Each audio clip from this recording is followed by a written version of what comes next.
Everybody, this is Richard, and welcome back to Macchiato Monsters, The Lost City.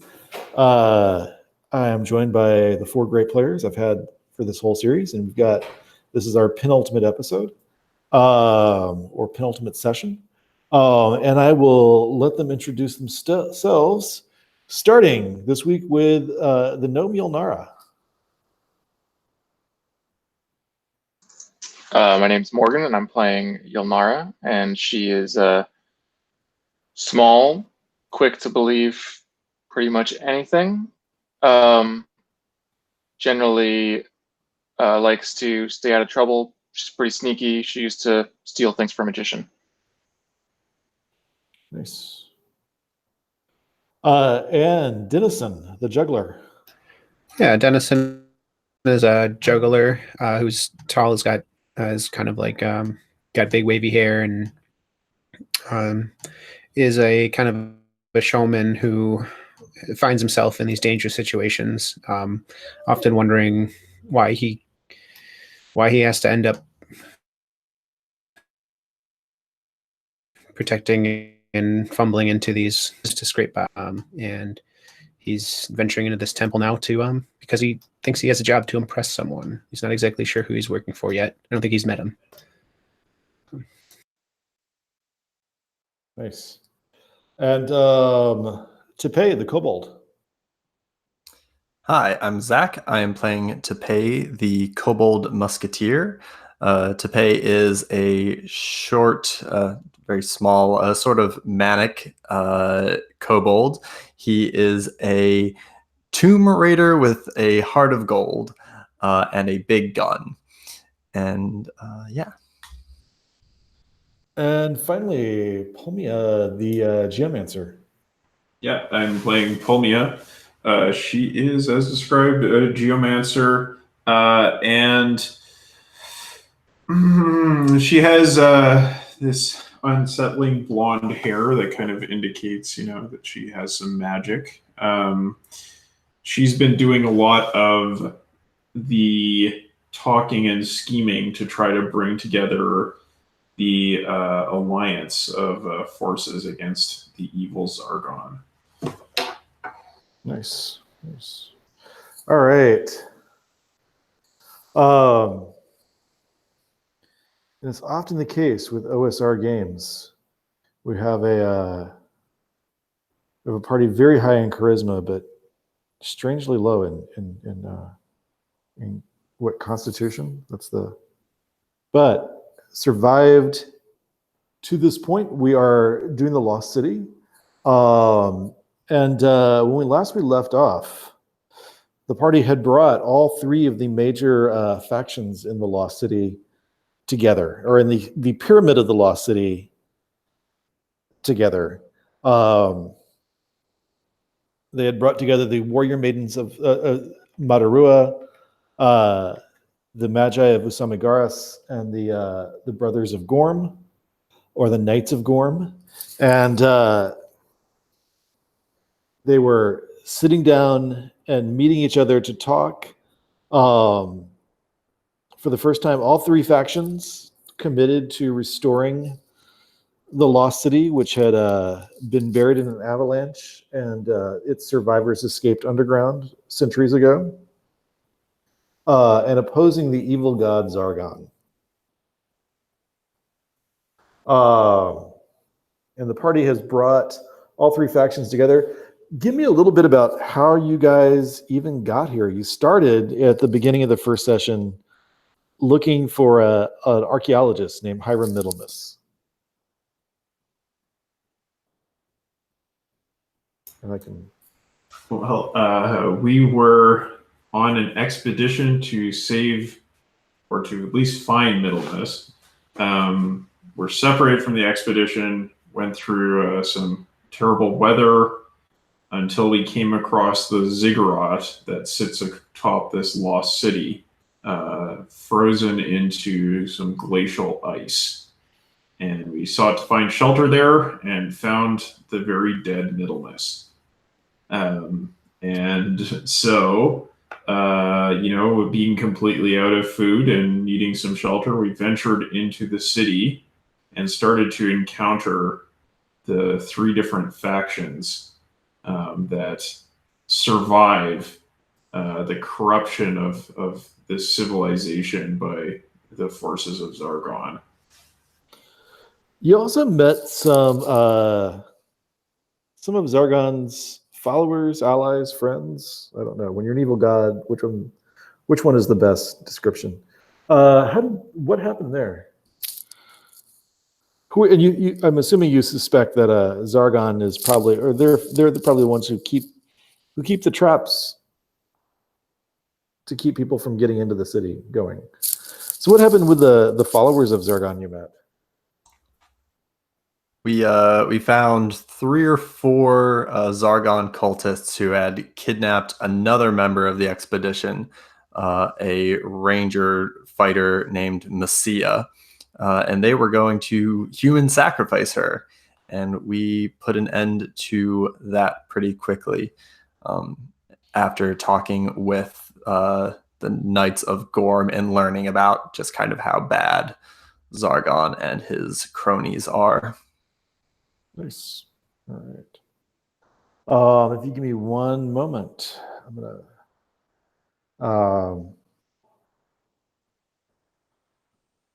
pull up and the end of last session, you spent a lot of time with the Magi of Usamigaris last session, who worship the god of magic and trade. And money, and the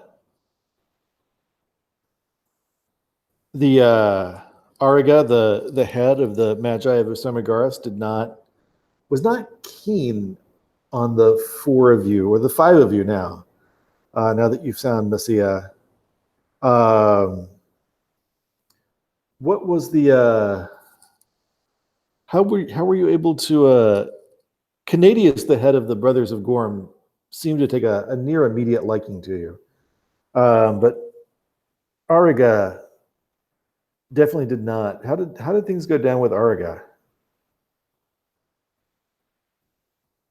Well, we undermined his authority with the help of our geomancer, who did some magic when he was just faking it. And I think he still managed to keep himself sort of in charge. But we did steal some of his money. We put his dog to sleep. Yes, right. He has a pet wolf who guards his treasure, which you took something from, and then you convinced him to lead you to the Warrior Maidens of Matarua. So we're going to pick up there. Last week, we also accomplished several of our goals. Goals in Macchiato Monsters are how you earn experience for advancing. So what party goals would you set out for the upcoming last 2 sessions? And these are party goals.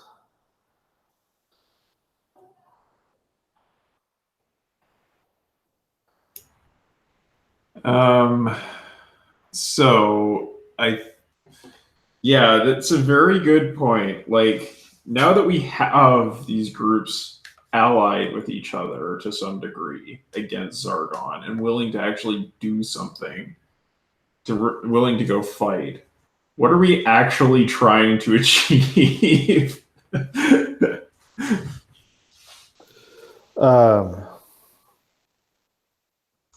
I mean, long term, free the city, right? That's like long term goal for the city. Although that might be a little bit grander than a party goal. Maybe something a little more short term. Yeah, like maybe we need to do something like clear the 4th floor.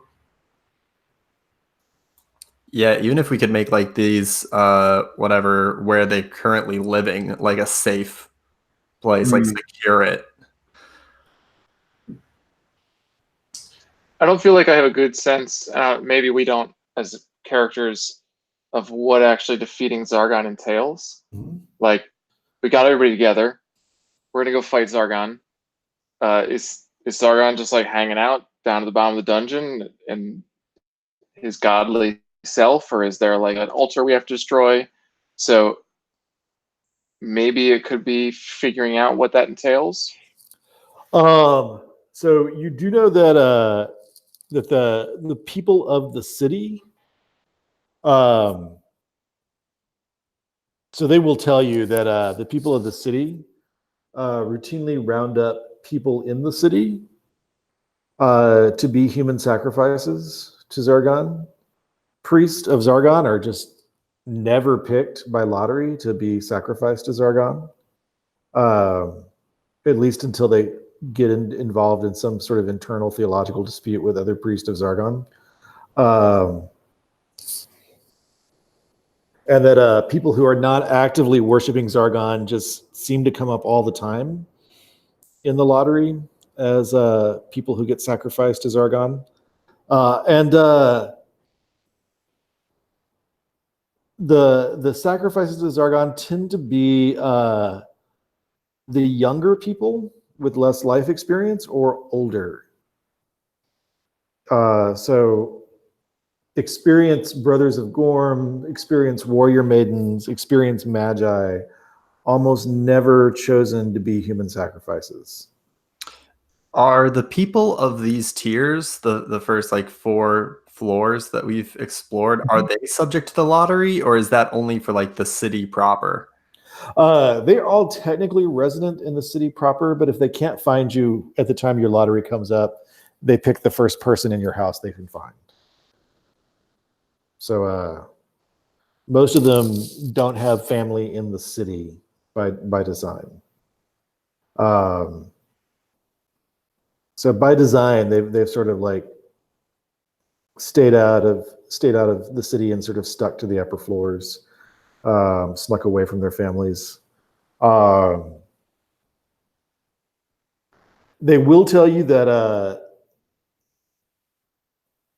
the upper pyramid,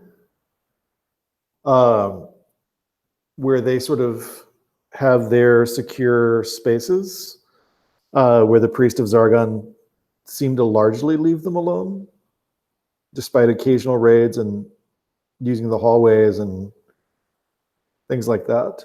The priest of Zargon tend to largely leave them alone up here. But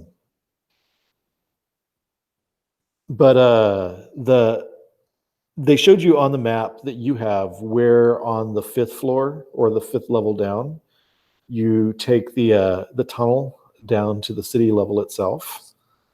And but they tell you that most of that lower level, that 5th floor, is dominated by the priest of Zargon, and that sacrifice groups are brought to that level,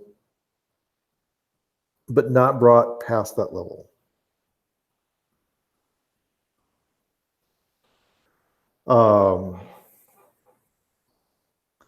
And if you bring that up to pay the possibility of securing the fifth, the lower, the upper pyramid,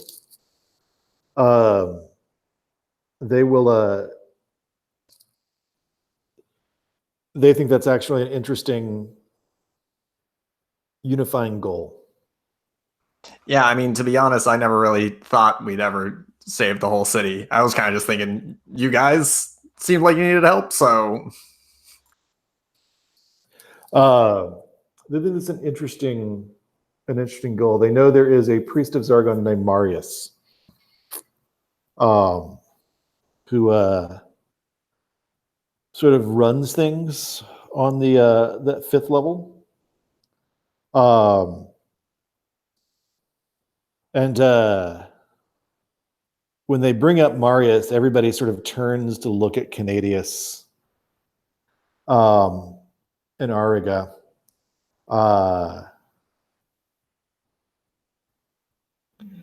And Darius, not Marius, Darius.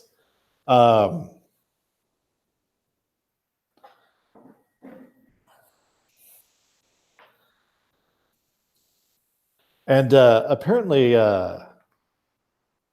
Arga's predecessor, Demetrius, was Darius's brother and became one of the few skilled magi of Usamagaris to ever be sacrificed to Zargon.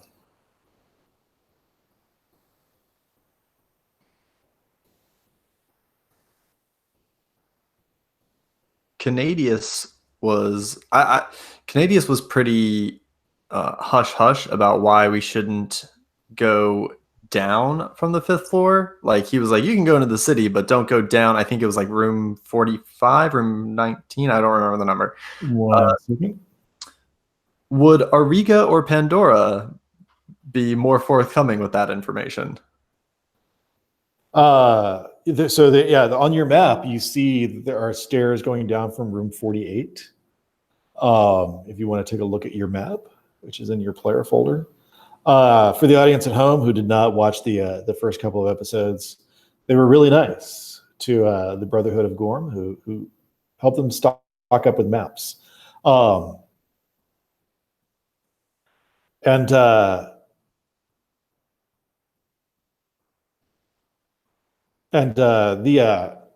Brotherhood of Gorm did not want to tell you to go down. Room 48 is not on the maps that Ariga and Pandora have. And Canadius is suddenly very clammed up. So let's go to actual in-character at this point.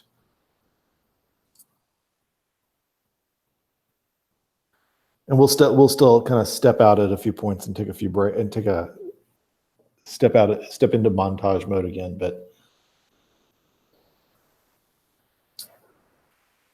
the existence of Room 48 is a Brotherhood of Gorm secret. At which point things become awkward and quiet.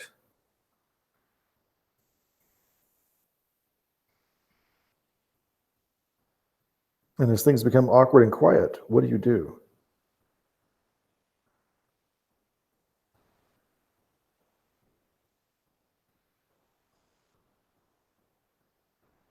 And you're all muted, so. Yeah, I think Dennison will speak up and just be like, Canadius,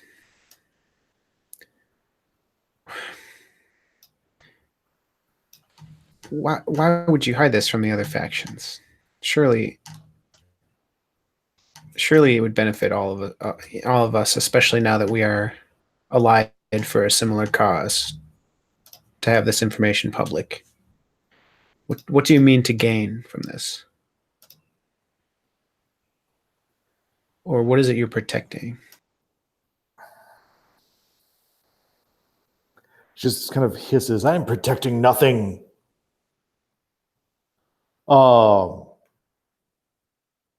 Except us.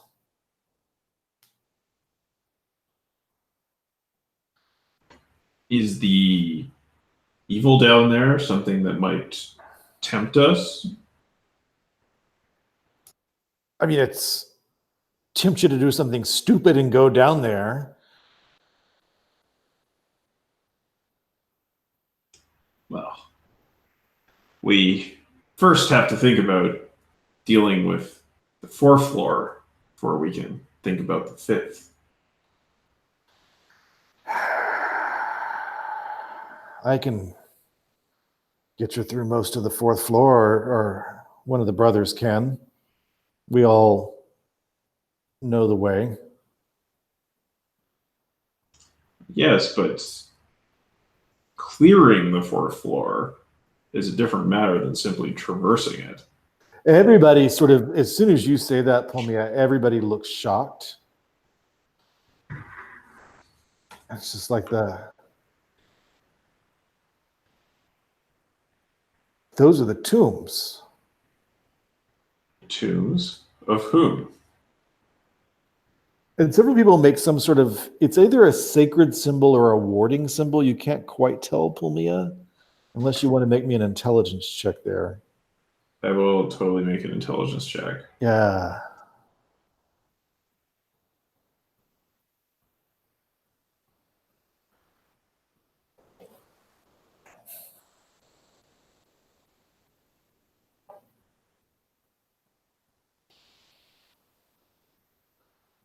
I succeed on an 8. Required 11. Nice. Okay. The tombs.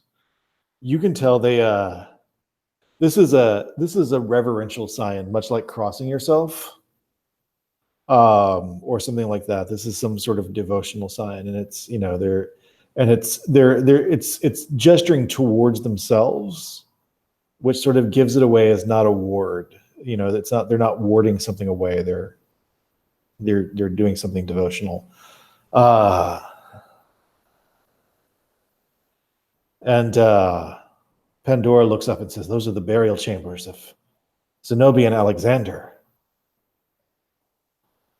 Not clear them out. That would desecrate their graves." Well, surely the followers of Zargon do not inhabit those tombs. We would hope not. Oh, I mean to clear the floor of the Zargonites, not to desecrate any sacred sites. I'd like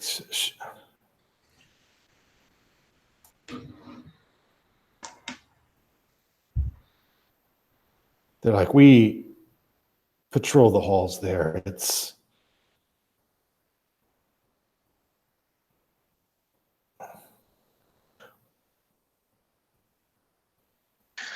We would. I imagine you've probably buried them with magical items to protect them, right? Well, they were buried before the city was. I mean, before Zargon came. I think Tapay takes like a sidebar in common and is like, so it sounds to me like this whole floor is safe and full of riches. And I'm all about helping these people, and don't get me wrong, we're gonna help them. But we did come for a job. So this might be a good sidebar opportunity. I mean, clearly these sort of venerable ancient dead people didn't do any good to this town. So things couldn't get any worse for them if we liberate some things from their tombs. I'm a scholar, not a grave robber. Don't act all high and mighty. Where do you think all the things you study came from? I sold them. I am not one of those disreputable archaeologists. Disreputable like Hiram was, you mean? Yes, exactly. I never agreed with my teacher's correspondences with him over hobgoblin whiskey. Hey, so even if we, and this is still in common, even if we venture to sneak off and look into some of these tombs, and what's to say they're not booby trapped to high heavens as well? Like a lot of this place was, so why wouldn't their most sacred places be? Our wits and our eyes. I mean, we check. Okay, well, I've been nearly burned a couple times, so you check. And I think Pulmia is just muttering about how if they find her dead in the tomb, she'll be misremembered forever as an archaeologist. And this is when, like, the three leaders stop. You realize they're no longer talking, and all three of them are looking at you. And I say, so, a strategy, a plan? You say you patrol the fourth floor. Is it the fifth floor, then, that we must direct our efforts towards? We can each send a representative with you as you go down stealthily to the fifth and dispatch Demetrius. I see. Eliminate the leader. That is the plan. We know very little about his plans. That we've never had trouble passing through the main entry chambers or out of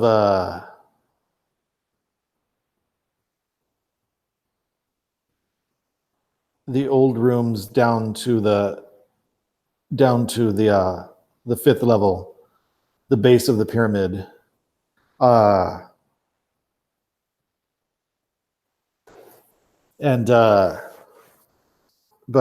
we leave the Zargonites to the rest of the floor.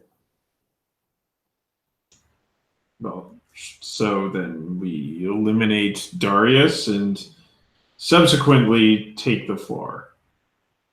Correct. I see. And I think I turn to Pandora and I say, is there some way you would fight Darius? Some special strategy, tactic? She sort of looks, she gives a bunch of side eye to Araga. She was like, well, he used to be one of the magi. His skills in magic, I'm sure, are quite extraordinary.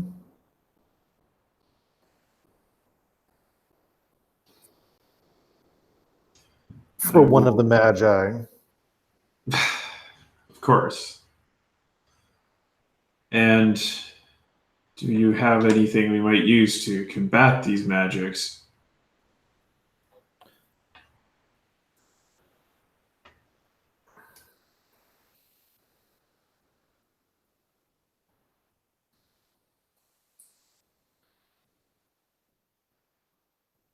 We have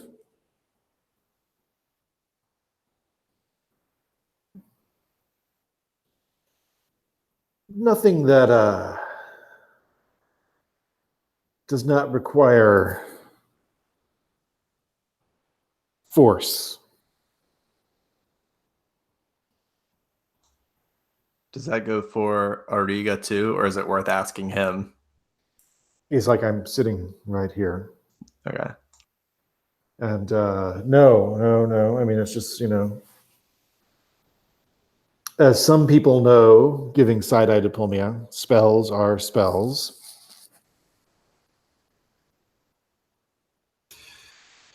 So they are. Well, we will do our best. I am certain you will.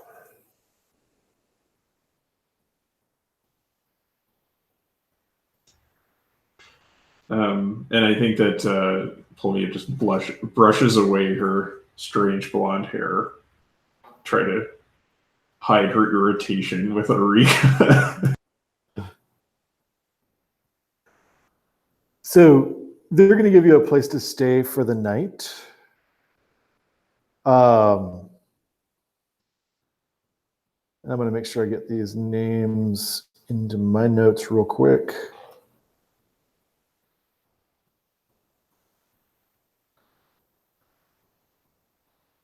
They introduce you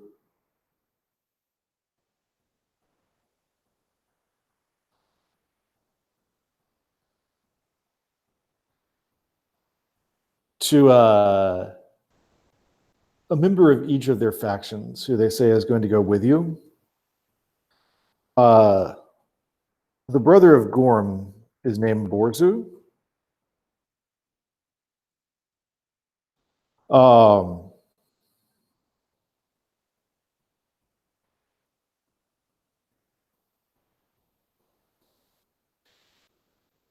The sister of Madarua is named Sahar.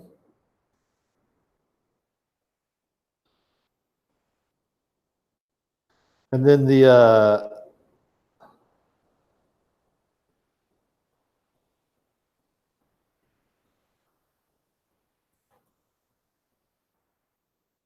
Magus who goes with you, or the Maja who goes with you, is named Cobra.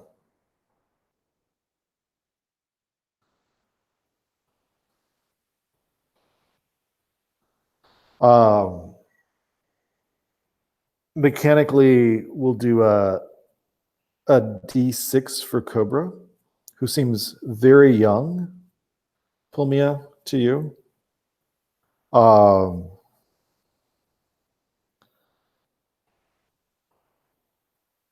And a bit timid. And Borzu and Sahar are both a D8.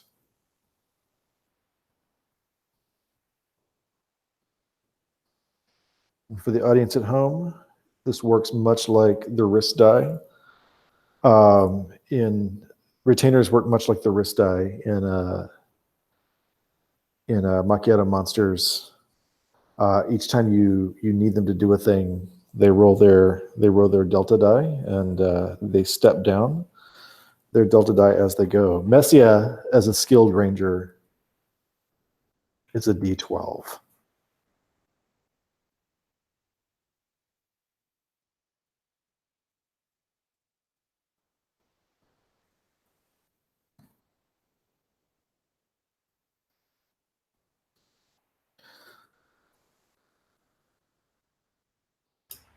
And did we get any information about which room Darius might be in?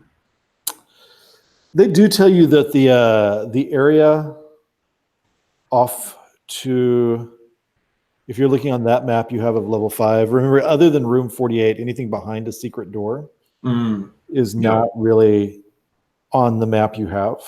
Right. Room 44 is, and room 48 is on the map you have.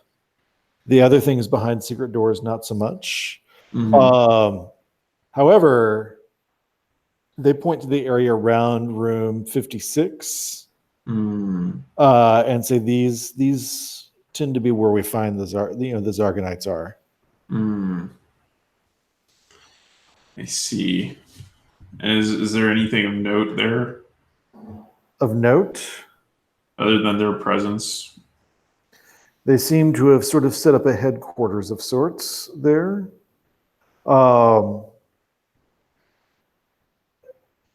They frequently tend to be engaging in some sort of big decadent dinners of the sort that the old empire engaged in after Zargon came to power.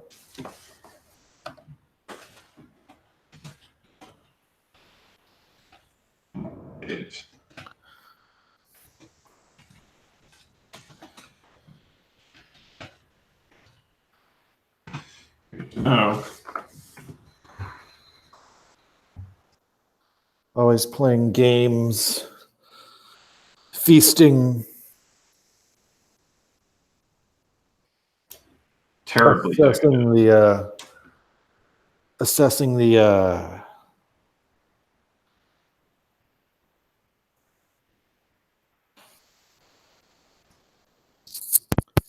sacrifices before they take them wherever they take them. And somebody roll a die of fate and just tell me whether it's high or low. Any die will do. Just tell me whether it's high or low.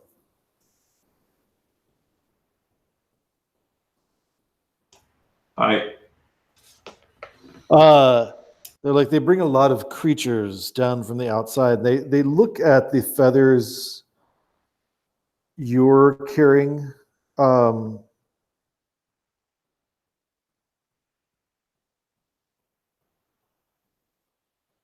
One sec. Good Lord.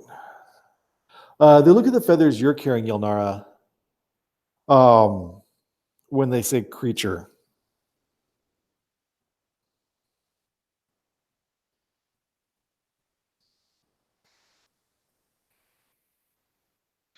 That's unfortunate. The creature these were stolen from was quite large and beaked. Yes, they have an eye for things that are large and make good arena combats.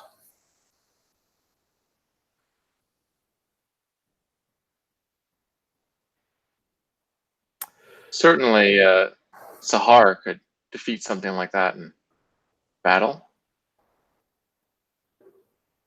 Sahara gives you sort of side eye.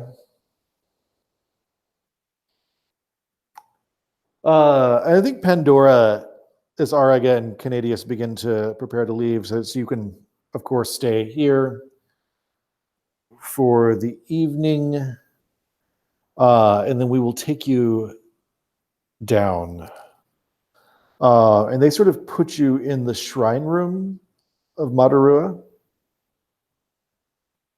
You've already been to the shrine of the Samigaris with the area they were doing the large ritual. And this has a similarly sort of ostentatiously large statue of Madarua to sleep. And I have one question, but I otherwise would like to montage to the next morning unless you guys have things you need to ask or want information from them on.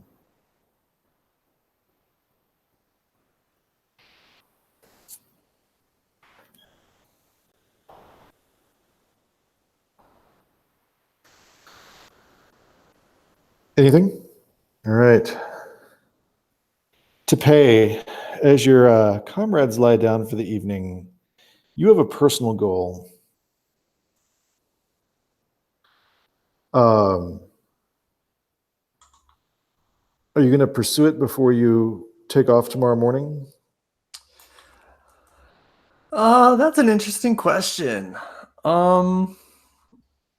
Where are we now? So you know, because Canadius gave you the map, that you're on that first map page on level 3. Yeah, we're in like 23, right? Or are we up in 21? One moment. You're in 22 effectively. 22. Okay. So that you're in that zone though.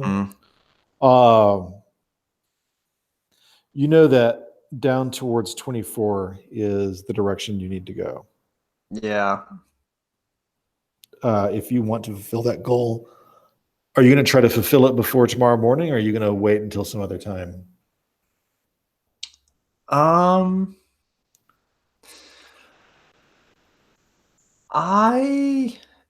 don't know. Would anyone be terribly frustrated with a side quest to try to see this temple of Gorm, or this big shrine of Gorm? I don't want to derail us, but I was interested in seeing it. Tapay was. That sounds fine to me. I think what Pulmia is going to be doing is trying to figure out some sort of tactic for attacking the Zargonites, because everybody here we've talked to has been very uncreative with their suggestions. So yeah, I think that's she's going to be focusing on that. Yeah, I think as the Madarua folk kind of like take us in for the night, I think Tapay like goes to the others and goes, hey, listen, I want to sneak out, get past the sisters, and go see the Gorm shrine. Make sure that everything's all good there. I don't know. I have a feeling. I just want to see it. Might be a good. I think he like kind of turns to each of them and like tries to like appeal to them to come with him. Like, could be a chance to find some Zargonites. Could be a chance to find some gold. Could be a chance to do some juggling. What do you think? Let's take a little trip. I'll go with you. You could get hurt. You could get stuck in a small crevice or something, and you might need me to take you out. Yeah. Sure. Maybe there's some magic in there, right? Could be anything.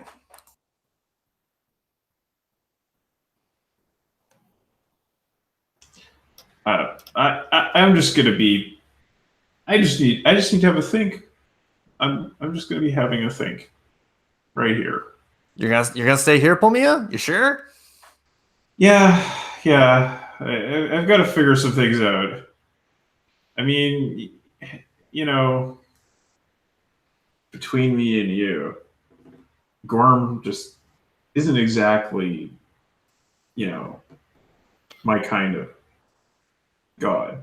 Oh yeah, no, I get that. Yeah, I don't know. I don't know what it is about him, but I kind of feel, I don't know, something. Judged. Yeah. So I think, yeah, I don't know if Yelnara and Dennison want to do anything before we kind of sneak out, but I kind of want to try and sneak past, go to the bridge device. And the bridge device is still set where you left it. And Yelnara and Dennison are coming with you, correct? Yes. All right. The bridge device is set where you left it.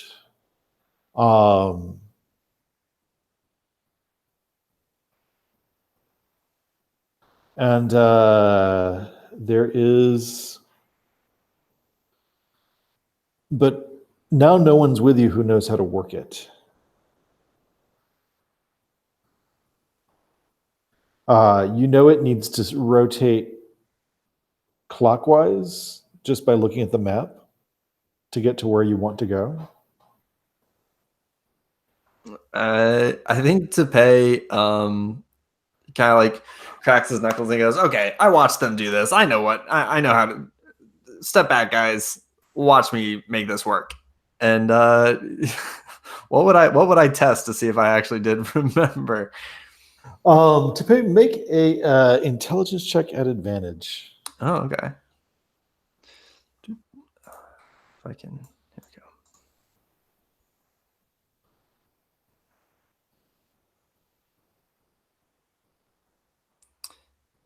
Oh, that is a 2 is my best. Okay. What was the other one? The other was a 16. 16. Okay. So the 2 passes, the 16 does not. Nice. Okay. Um,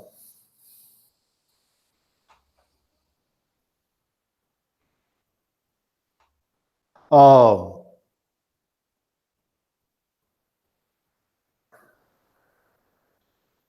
you feel it start to turn.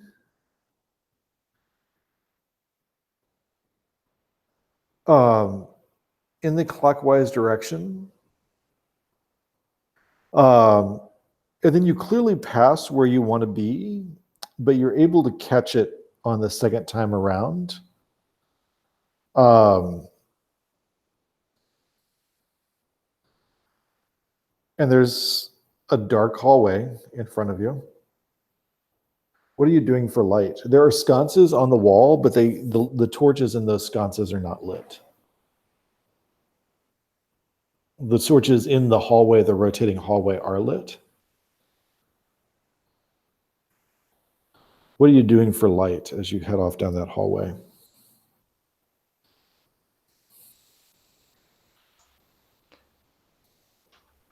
I can carry a torch.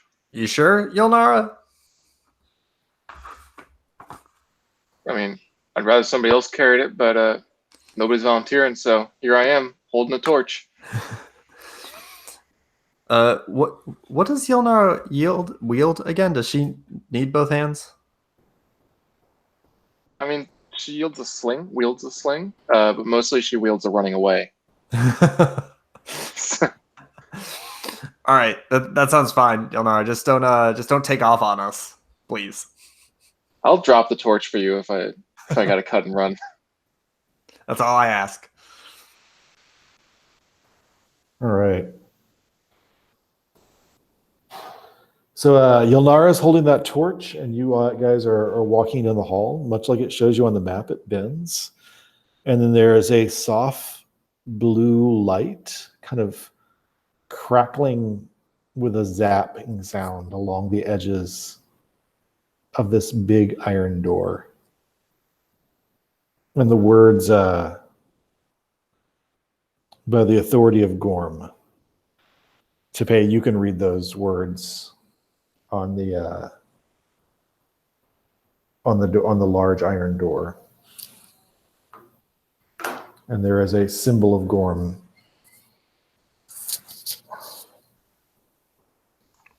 Well, that's weird, in huh? the middle of the door, and it's sort of like get this sort of like moving iron.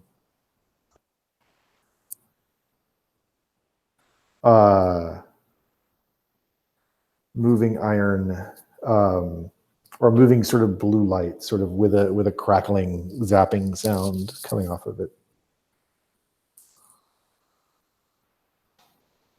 My impulse is to throw something at it, but we also have these amulets of Gorm's face. I don't think this thing will detect whether we're actually wearing it. Just, if you do have it, probably good to wear it. Yeah. What do you guys think?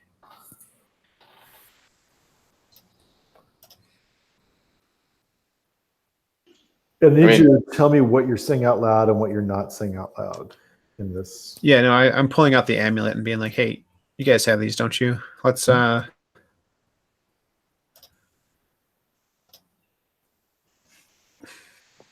see if it responds. And so this door does have a handle, but you said it's kind of like crackling. Yeah. It looks otherwise like an iron door, but it looks like it will swing inward. Mm-hmm. It definitely has a locked deadbolt on it. That seems to be what holds it in place. But if it was unlocked, you could push it inward.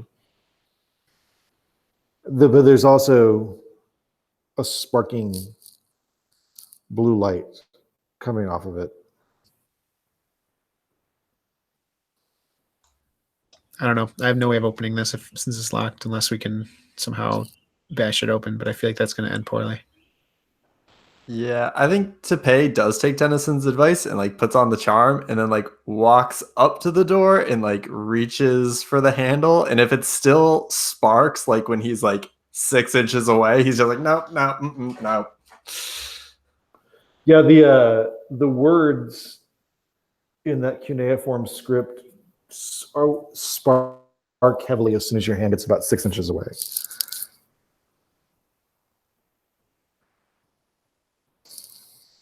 What do y'all think? I've never seen anything like this. What does it say again? Sorry, make you repeat it. Can you, it says by the authority of Gorm.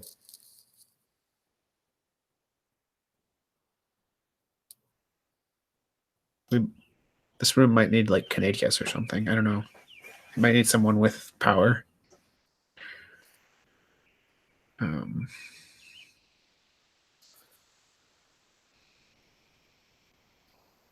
Or I'm gonna take out my sword, mom's and it sometimes it glows when sometimes it grants light or guidance to those who are close to the family. I don't know if it's doing so right now. And I'm just gonna I don't know, command the door to open. Say what you say when you command the door. Okay. I'm gonna ask Tapay whether or not he can translate it for me. How do I say open sesame? I give you a very badly translated. Okay. Oops. I just really moved some of the cells. Yeah. I just say open sesame. Yeah. Nothing sesame happens. or whatever. There's. Okay. It just returns to regularly sparking along the lock, along the edge. Can I try like inspecting the edge of the door to see if there's anything like any source of this electricity that I can see? Sure. What are you doing when you say you're inspecting? I think I am getting as close as I can. I might light my own lantern possibly, Okay. or ask Yelnara for the torch, and just try to like to get as close as I can while still feeling safe, and just try to like visually see if there's any source for this electricity. Why don't you start with a dexterity check? That seems frightening. You're getting awful close to that door. That is a 13, which I believe ties with my 13 dexterity. Do I win ties? You win ties.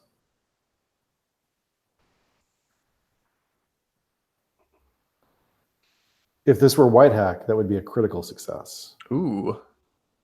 But you tie. You want to tie or get less than. Okay.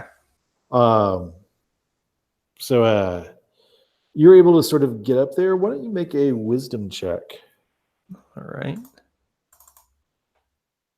And that is a 10 out of 11. You don't see any source for the electricity. You suspect, based on the ozony smell, something magical. It's almost like lightning from the sky. And it seems to emanate from the writing, the cuneiform writing. Ah, crap, it's enchanted or something. We should have made Pulmia come. Maybe if we destroy this lettering, it might let up. Do either y'all have any ideas? Y'all have tricksy things, don't you? I got a bow. I can shoot the letters, but that's about it. I feel like if I do anything else, I'm just gonna get hurt or something. So I can put away my sword and I'll take out the bow. You think that's sling? Just throw rocks at it? I mean, sure. Throw a rock at this asshole. I'm going to launch a rock at the letters. Roll dexterity. Sure. I have D20 somewhere. 8 under 14. A very loud clang resounds as the letters glow with that sort of blue electric light. And then the whole door starts to glow with sort of a blue electric light sparking. This is a great sign, everybody. Is this good or bad? Blue is good. Blue is like sky.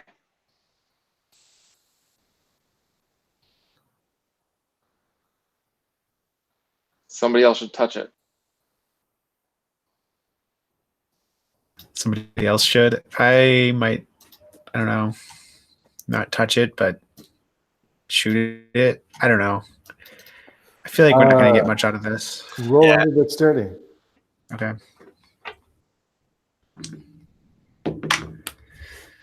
I did not pass my dexterity roll. I get a 19 out of like 13, 12. And Tapay, you're standing near the door, right? I probably backed up a bit when the sling was thrown, but I'm probably still closest of the three, I would imagine. Yeah, the arrow hits the door and sizzles and sparks in place for a second and then drops to the ground smoldering. All right, I'm out. I got nothing. I could shoot it if we wanted, but I don't think that's gonna be loud and they're gonna come running. They're not gonna like us shooting up their god temple. It's just I got nothing. Yeah, I think I'm going to grab this stupid amulet of Gorm, and I'm going to call it this stupid amulet of Gorm, and take it off and throw it at the door as I turn away from it.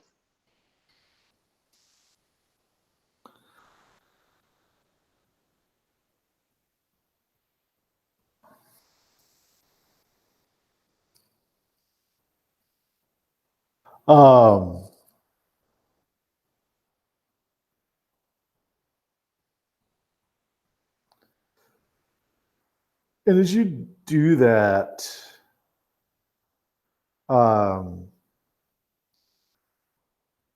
there's a click,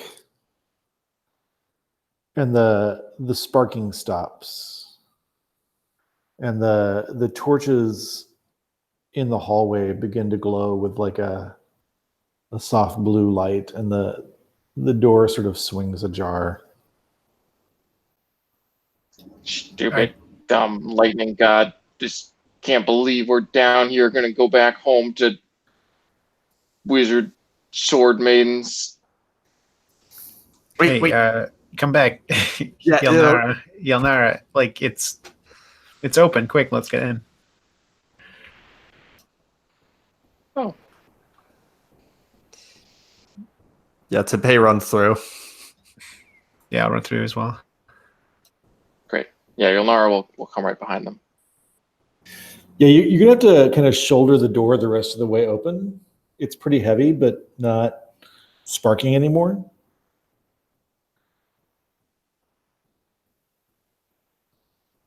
Well, Tapay is definitely the muscle of this group. Yeah. Yeah, I think Tapay definitely, like, as soon as it is, I mean, I imagine that Tapay and Yelnara probably just like squeeze through, being what, like 3 feet tall between the two. Yeah. Just squeeze through pretty quickly, and then I don't know, maybe think to help Dennison through. Maybe. I mean, the door is not unmovable; it's just heavy. Heavy is hard, though. Yeah.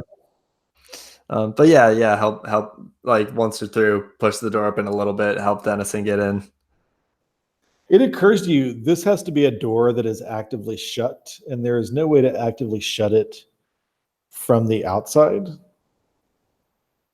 There's just sort of a push plate on the outside that you open inward, and then it's locked from the inside or by a key. But there's no way to really push it shut from the outside. That is not something that would occur to Yelnara. Okay. But if she happens to hear a loud creature like snorting behind the door, she might notice. But otherwise, there is a very large room. It's painted sky blue. And there are soft light coming from golden candle holders and braziers sort of all around the far wall. And there's a very large metal altar and a very large statue of a man with a Gorm's mask, kind of holding a lightning bolt, about to throw it. And on the altar, underneath that statue, is a large golden bowl. And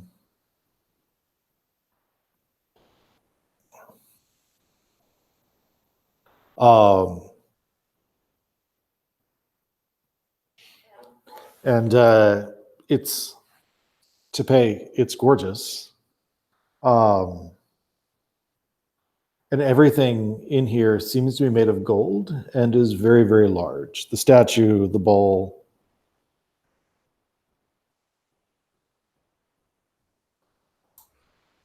I think Tapay is like very moved by the scene and doesn't really know why he is so moved.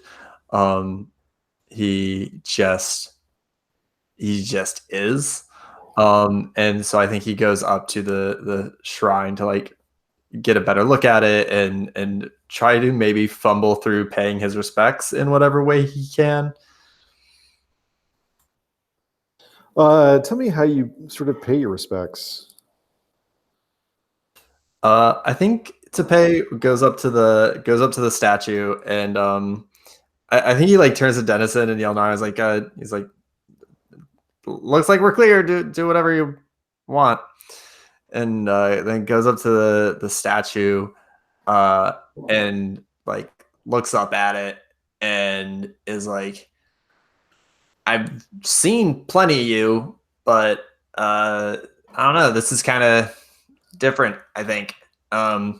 He like starts patting his like like his satchels. He's like, I think I yeah, I don't have much, and he like dumps the rest of the incense into that golden bowl. He goes, this is all I have, but I don't know. I survived in the mountains, and I ended up here, and then I found you, and so I think maybe I'm supposed to help you. So if you could help me help you, that would be just swell, Gorm. I don't really know what to do, and I think he makes that sign that the others made when they were like talking about revering the ancients. He's like, I think I don't know. Yeah, that. Okay. Long con. Tapay, why don't you check your charisma there? At advantage. All right, still not gonna be great.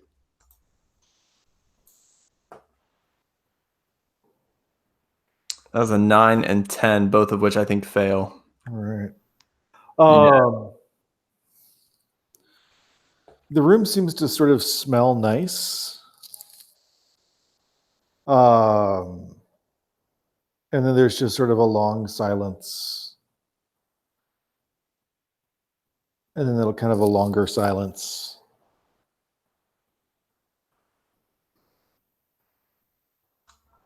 Okay, all right. Well, that's cool. I think he turns to see whatever Yelnara and Dennison are doing. Is like, oh, I wanted to make sure this place was fine, and it's fine. So I don't know, whatever you guys want to do.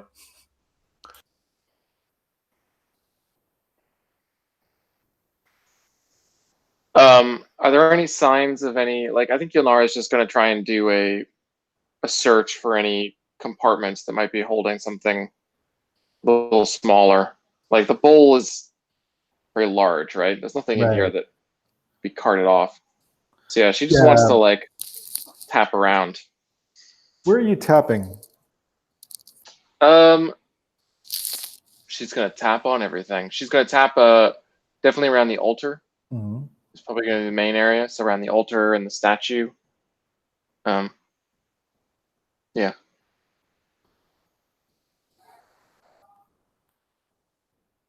Make a wisdom check there, Yelnara.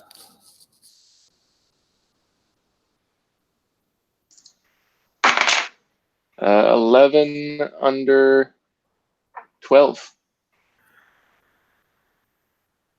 So on the opposite wall, the statue seems to be looking at a very particular tapestry that is notable for how unornate it is.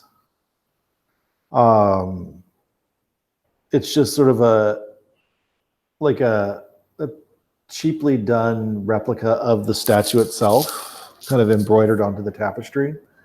Where the other tapestries on that back wall are super richly detailed and finely worked, and seem to show Gorm doing many things, parting the waters and sinking ships, breaking up pirate raids and things like that.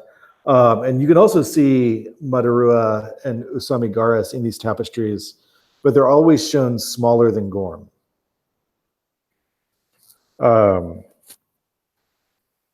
But otherwise, the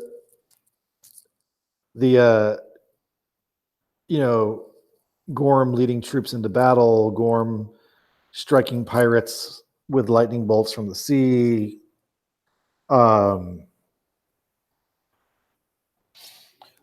blessing agriculture from while looking down at the mountains, and that if Pulmia were here, she would be able to tell you that agriculture is one of those dominions that gets passed around because it's complicated. So there's the god of fertility who's also in agriculture, but then the god of storms has to send rain or you can't have any fertility at all. So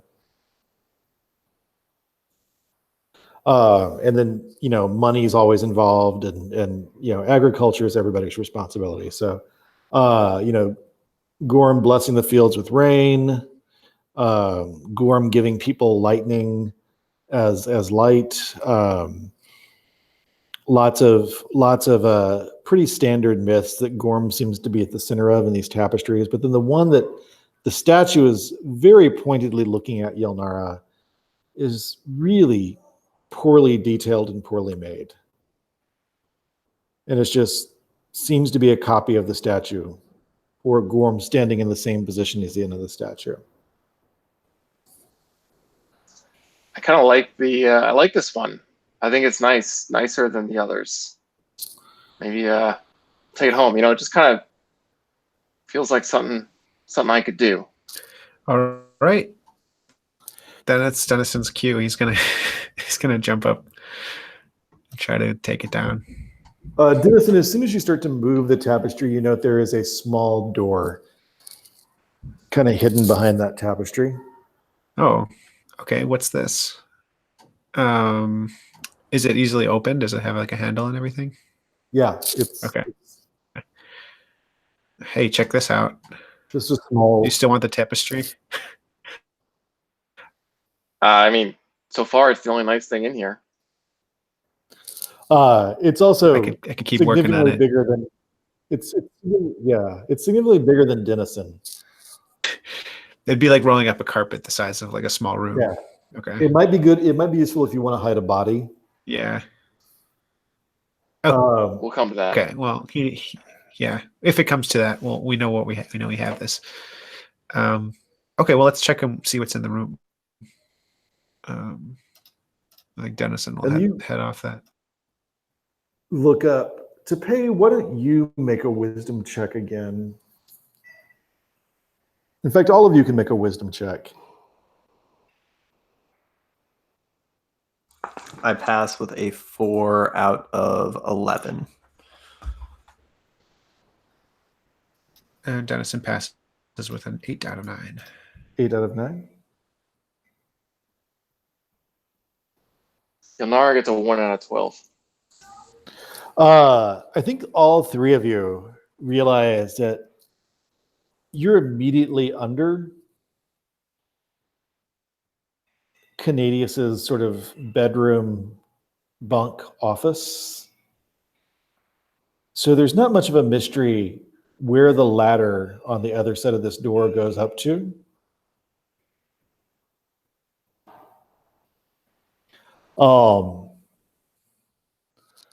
And who is moving around on top of that door talking to people in kind of hushed tones.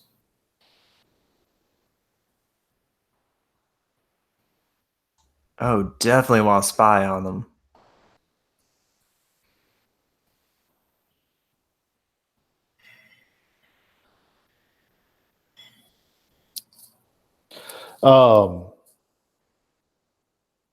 And it's Tapay, make a dexterity check.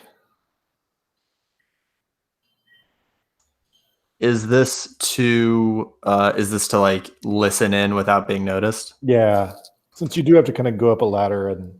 Yeah. Any chance I could use my kobold small stature to give myself advantage? Oh yeah. Yes. Perfect. Yeah. You're small. You scramble up the top of the ladder without shaking it at all, and you're able just to listen in. You are. They're very concerned about the Warrior Maidens and the Magi.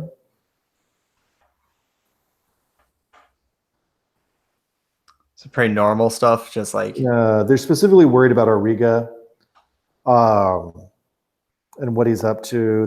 They have critical things to say about Cobra's lack of inexperience, or lack of experience. Sorry, lacking inexperience is never a bad thing, but they're specifically critical of the choice of Cobra. And they note that Cobra has been critical of Auriga at several points, and is kind of a young, hot-headed know-it-all among the Magi. A few of them mock Cobra for well-actualing them in the past.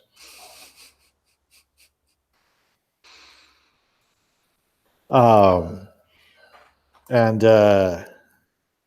then several people question Canadius about why he sent Borzu.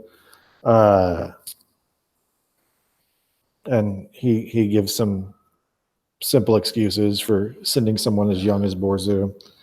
And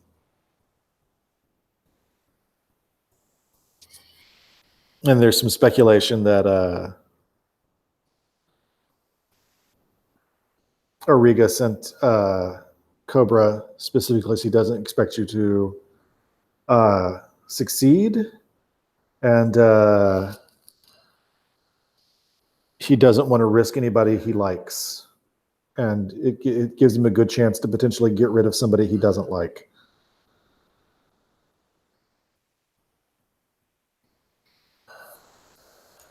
Yeah, I think I come down and I tell the others that in kind of hushed tones. I'm like, they think we're gonna die.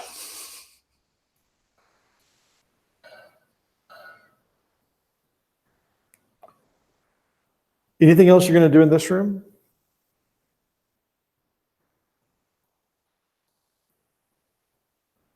Let's go to, wouldn't you head back home? Does that sound about right? Let's go to a 10-minute break. All right.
Tony, let us know when you're back.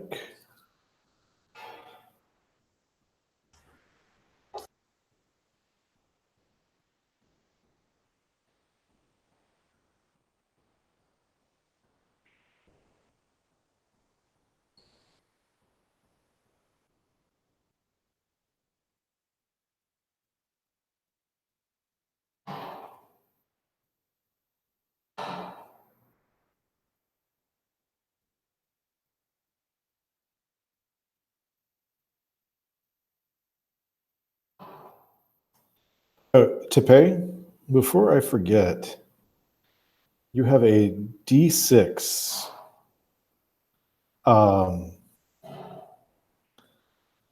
faith.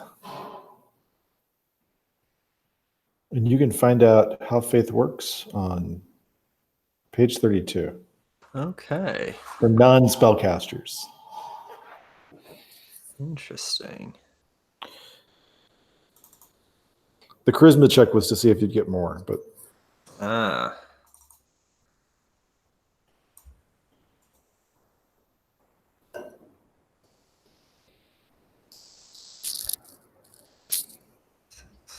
I was on page 38, you said? 32. 32.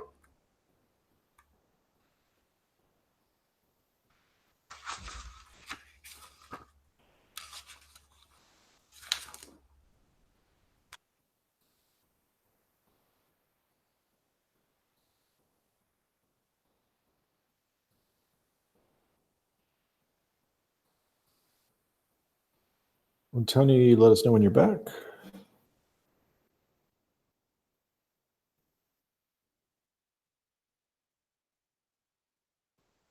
Welcome back, everyone. We are, I believe, waking up.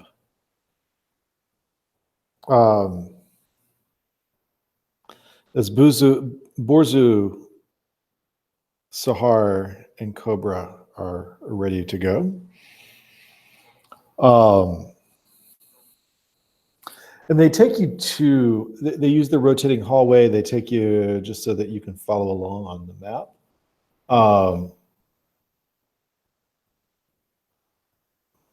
On the level 3 map, they rotate the rotating hallway to the position that's shown in the map right now.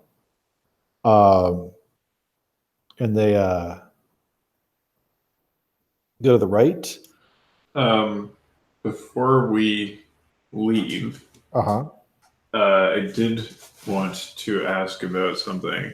Oh, yeah. So I think that Pulmia has been thinking about what to do. And she has noted that this number 56 area has only one entrance and exit. And so she wants to try to construct some sort of bomb to smoke out the inhabitants, kill as many as possible, smoke out the rest, and create some kind of killing trap for those who try to flee.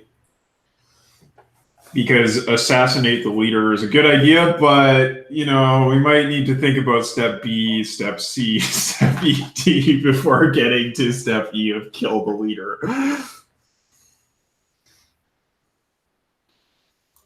Ruthless. So, to that end, she's kind of wondering if any of the factions on this floor have anything, sufficiently flammable we could use.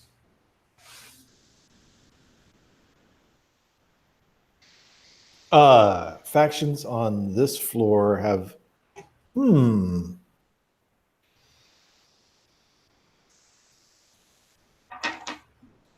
What would you need? So like oil would be good. I mean, black powder would be ideal.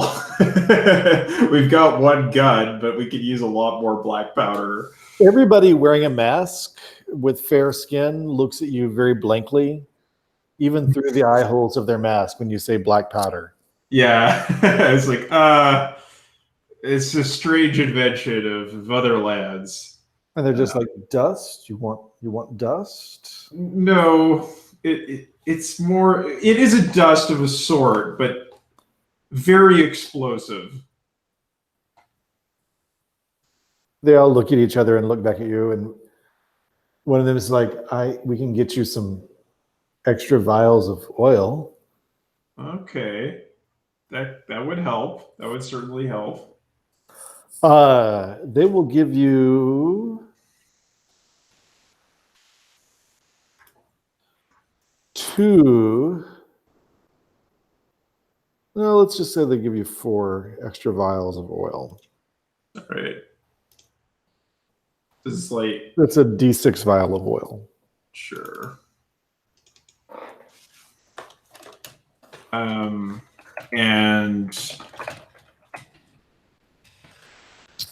we get like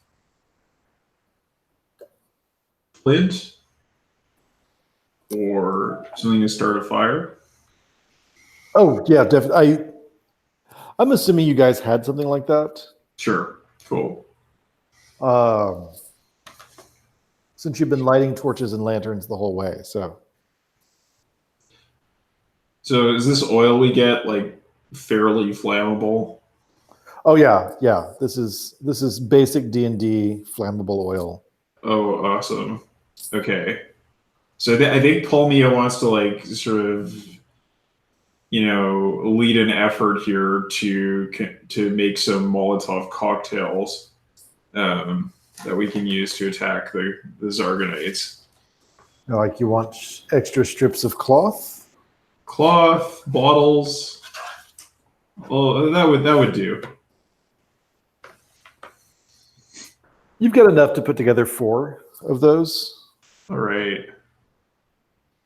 So I guess like maybe everybody can take like a D4 of,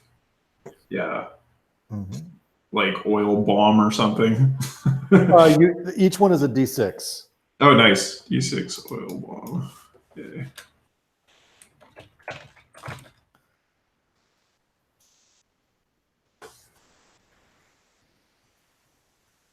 Great. Well, it sounds like a plan. Tapay takes it like, Pulmia, this is surprising work from you. I kind of figured you as more of a researcher, not a demolition. Well, I took basic chemistry, alchemy, that sort of thing in school. You learn what blows up and what doesn't. It's impressive. Yeah. Well, I do plan on using some magic to get us in an auspicious location to throw these bombs. Yeah, right. Gotta be auspicious about it. Oh yes, very auspicious. All right. Why don't we they're ready to move you along with your extra retainers. Are you guys ready to move along? Any other questions for anybody up here? All right. They take you through the rotating hallway up to area 20. And they pull back some carpets or rugs in area 20, revealing a trap door that leads to a stepladder that leads down into the darkness.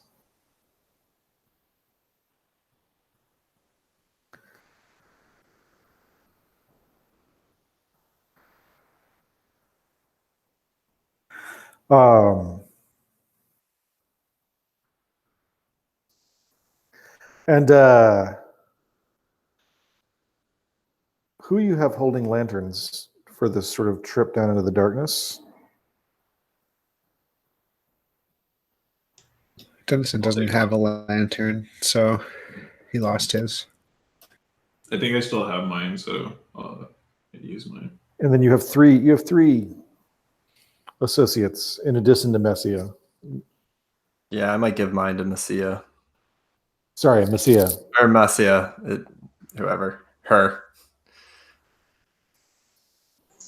I think Cobra should carry one because they're otherwise not that useful.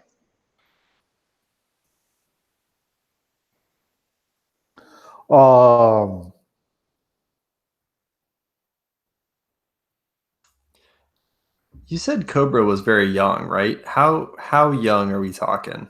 About 18, 19. Okay, all right. So old enough to be a thorn in somebody's side. Right. So anytime over the age of 12. Yeah. Okay.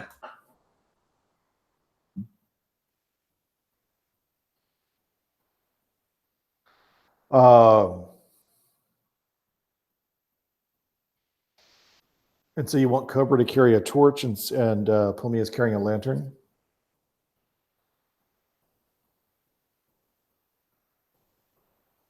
And who's going down first and who's going down in the rear?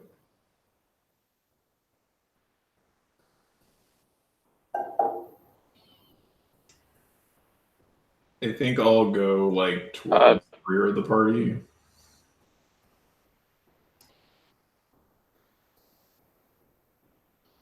I think Yelnara might feel brave at the moment. Go towards the front. I'll go with Pulmia near the back, if not all the way to the back. I guess I'll be like in the first half. That way, if there's trouble, I don't need to worry about hitting anybody when I fire. Okay.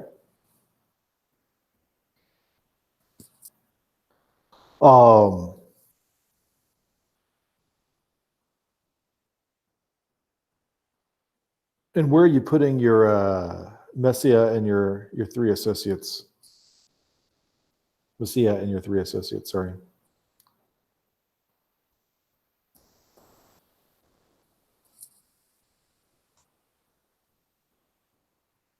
I have no bright ideas. Probably just right in the middle of all of us. Like Messia, maybe near the front, and then the others trailing her.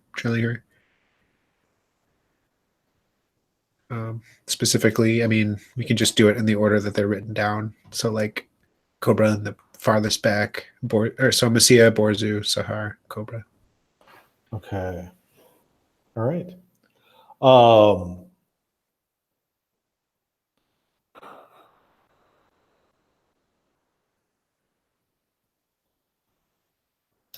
I'm sorry. Kyle was saying that Sahar could actually guard our back. Okay. He could be the final person. So, okay.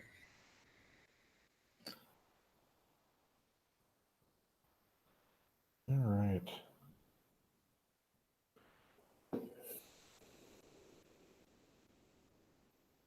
Give me 1 second.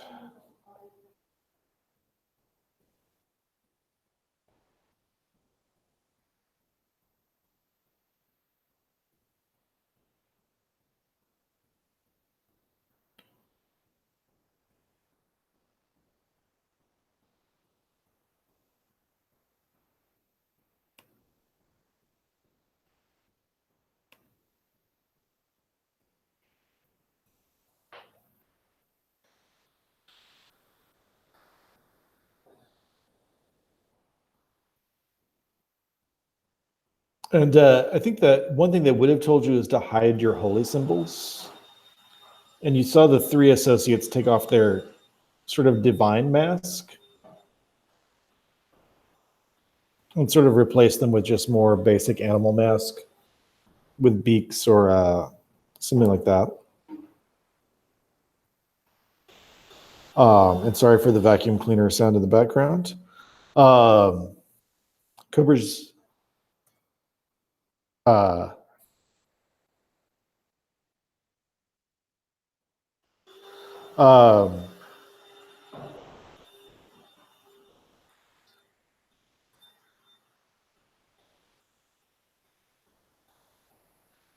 think Pulmia and Messia, and who else was kind of in the front half? I think Pulmia took the. Pulmia, were you taking the back? Yeah, Yelnara? I was going to go towards the back. Oh, because- sorry. I got confused there. It was my note taking. Two people in front. Sorry. Yeah, I think that was me and Yelnara, right? Okay. Awesome.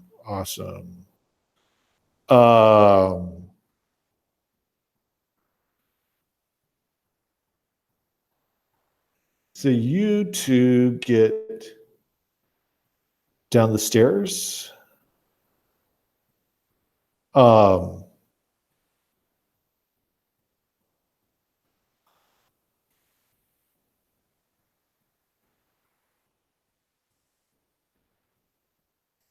And the step ladder sort of unfolds to meet a ramp sort of lifted up in this room. And the room is pretty ornately painted with scenes showing the king and queen entertained by a group of dwarves.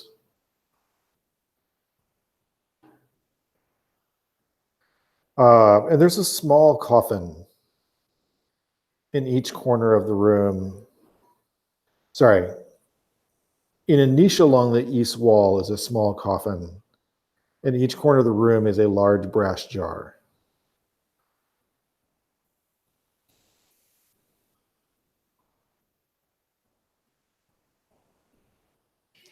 So that niche is right where the ramp comes down. And then to your left, to the north, is a hallway. Or sorry, it's a door.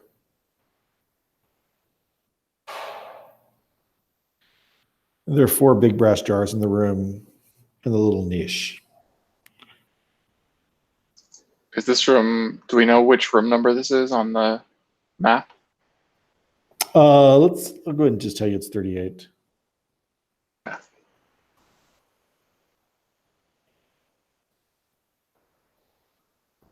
Or rather, Cobra will make sure to point it out to you. How are Cobra, Sahar, and Third doing? Are they trying to basically like herd us through? Are they like what's their They board? seem to be moving slowly to avoid any entanglements or they seem to be moving not necessarily with great stealth, but just kind of slow deliberation. So as you come down, like Baruz and Sahar sort of go to listen at the door, as Cobra just sort of stands in the middle of the room.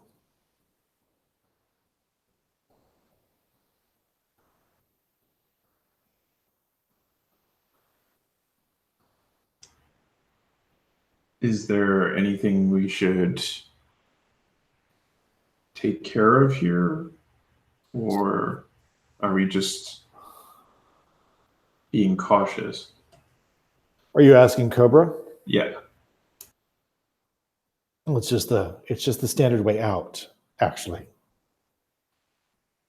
Oh, of course. Gesturing to the door.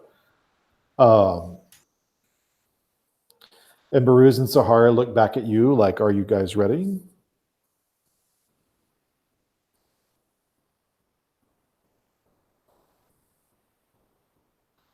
And who's going to go through that door first?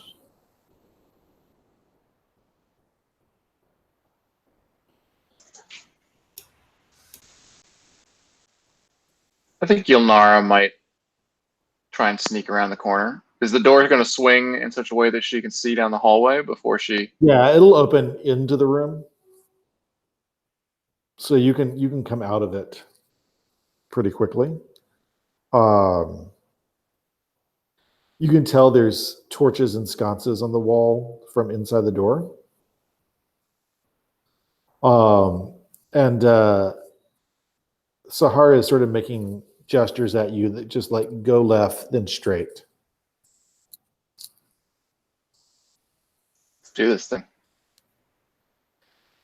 She's going to move not slowly, like, not running, but maybe a New York walking kind of pace.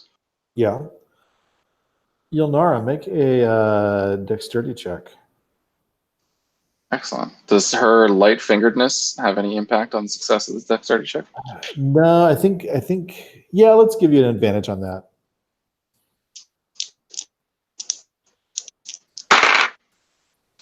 Does 7 under 14? Nice. So Yelnara, you head out. There's no one in the hallway. But as you get to that,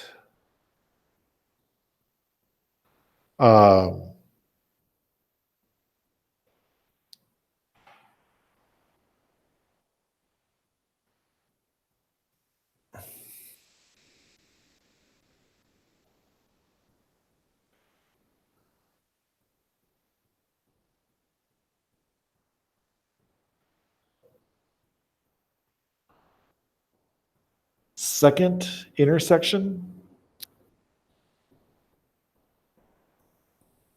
make a wisdom check. So this is the intersection leading down to room 28, right? Yeah. Okay. 15 out of 12. You get to the the area where you can no longer go straight, and the only place to go is to the right. Who's following Yelnara at this point?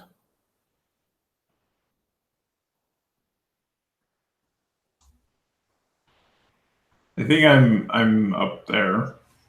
Yeah, I see no reason to not. This is the path that they're showing us, and Yelnara's leading the way and following. Yelnara, Cobra is close on your heels, probably closer than you want her to be. Who's bringing up the rear? We could say Dennison is. If we're going by the marching order we established, though, it's kind of like Dennison and Sahar. Okay. Sahar is the last person, and I'm there trailing. Nice. How tall is Cobra? Cobra is maybe like 5.5. 1 sec. Maybe about 5.5 feet tall. So if Yelnara were to, say, duck, it'd be pretty easy for Cobra to take like an arrow or a bullet for her. Yeah. Not that she's planning on that exactly, but So you get to the area that goes right and then goes into sort of a curvy, windy hallway.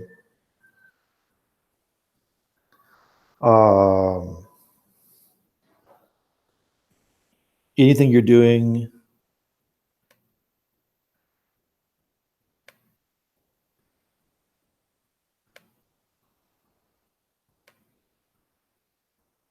other than just sort of marching forward?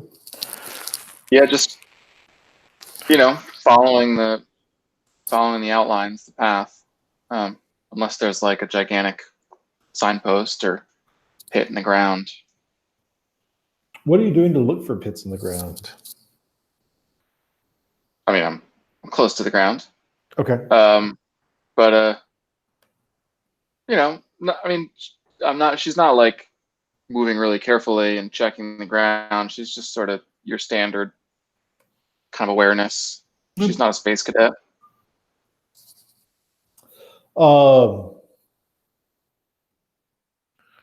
who is right behind? Sorry, who is right behind Cobra? I need one or two names. You can walk 2 by 2 here. I could be behind them. I think we had established that we were going to be in front. It was so Cobra is leading. Is that right? Mm-hmm. Okay. Yeah, I guess I would not be one of those two. It would be probably Yelnara and Messia, right? Yeah.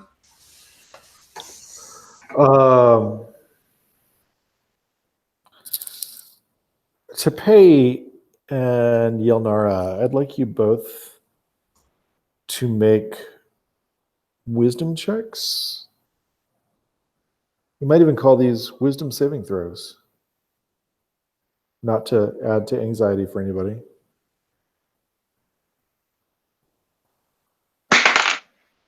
9 out of 12. 9 out of 12. And Tapay, how did you do? 10 out of 11. 10 out of 11.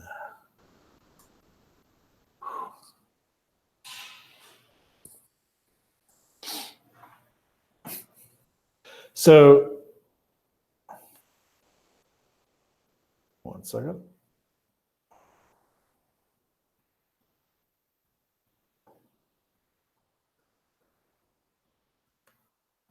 All right.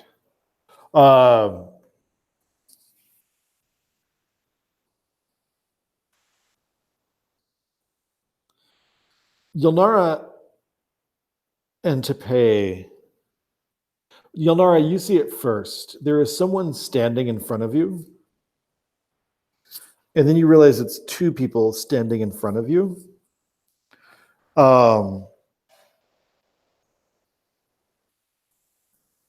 And you realize it's the dark-haired king and ruddy-haired queen from the painting who are being entertained by the dwarf in the other room.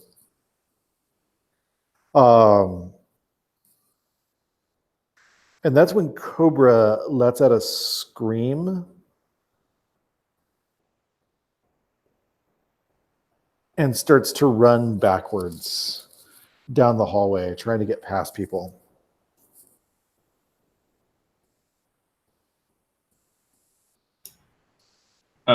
I think I'm going to turn to Sahar and say, grab her. I can't let her run like that. Yeah, Sahar grabs her, and Cobra eventually breathes regularly and calms down.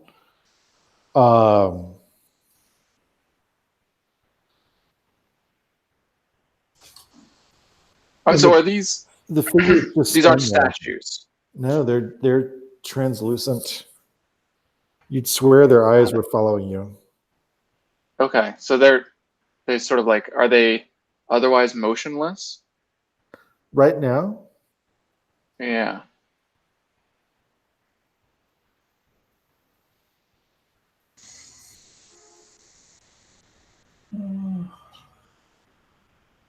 I guess I will do the old standard and detect evil.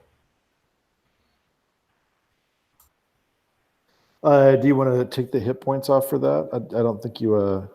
I do have a magic wand now. Oh, yeah. Well, check your magic wand for hit points. I will definitely do that. I think as Pulmia's preparing her spell, I like go up to Dennis and I'm like, I think if this doesn't work, they might like entertainment. Yeah, I'll try it. My wand does not step down. I got a 5. Nice. Yeah, you know that these things are not evil. They're also not entirely there. And I say, You can make an intelligence check if you like, Pulmia. okay, sounds good. I'm not super intelligent, but I'll give it a shot.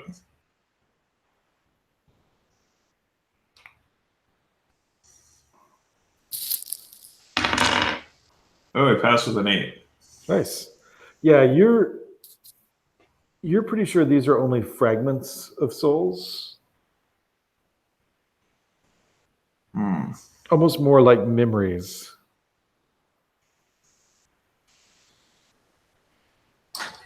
Yeah, I think I say they're not all here. Just a piece of them left behind. You should be able to walk past them. Yeah. So I think I will very cautiously walk past them.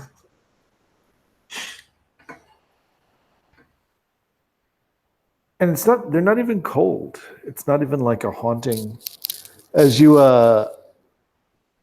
begin to walk past them into the front in front of your friends, the king reaches up as if to touch your cheek, but doesn't. You don't feel anything. And as soon as you're past, they turn back and look at your friends as if you were no longer there. And I like slowly turn around and like wave everybody through.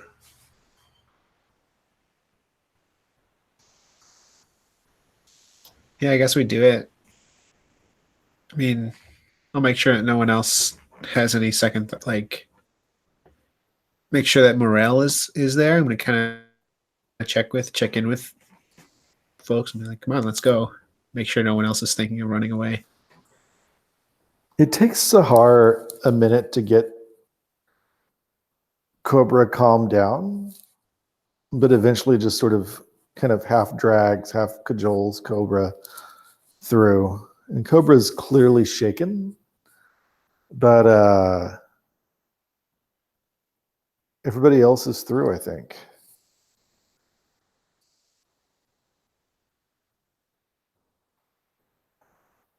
And the hallway winds in on itself, but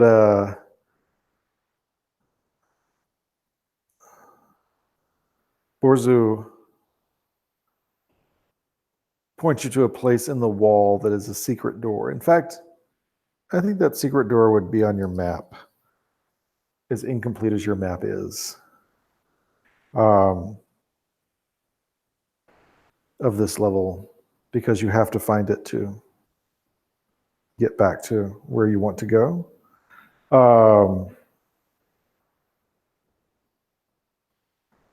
One second.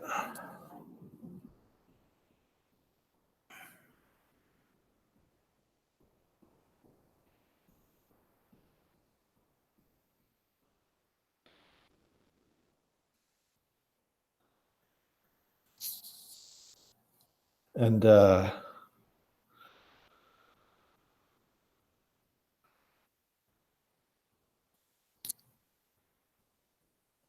beyond the door is a room with red and white checkerboard pattern, painted with more scenes of the court. You see the king and queen you passed in the hall.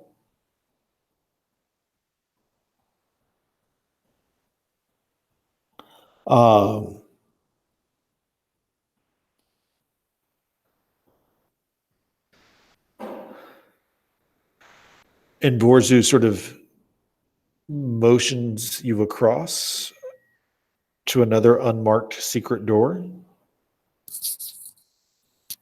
which sort of pivots one of the paintings and opens it into a hallway beyond.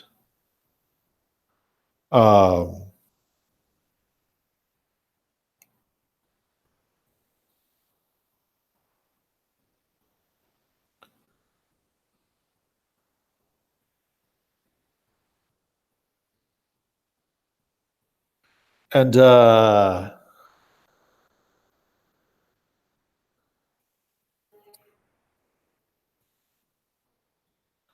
as soon as he does that, he freezes. And you see a group of people coming towards you.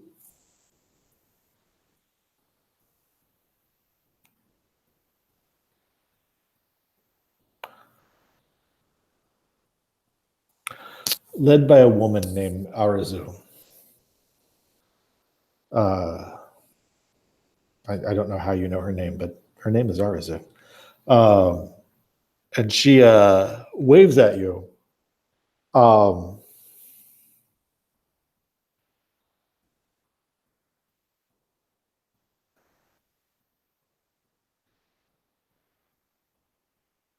And she's in a sort of ornate mask.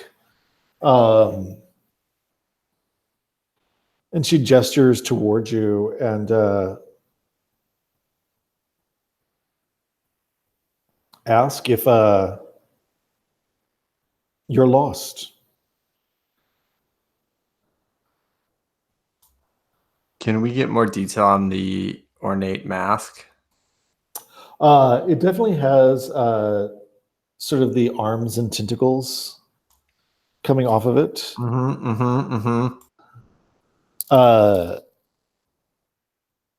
And the people behind her seem to have less ornate versions of that mask. And she's like, friends, are you lost? What brings you up here? I'm definitely detecting evil. Check your wand again real quick. Yeah. 6. I'm good. And check your wisdom real quick. Sure thing. I think I upped my wisdom. So I'm at 14. Yeah. Oh, I failed. 15.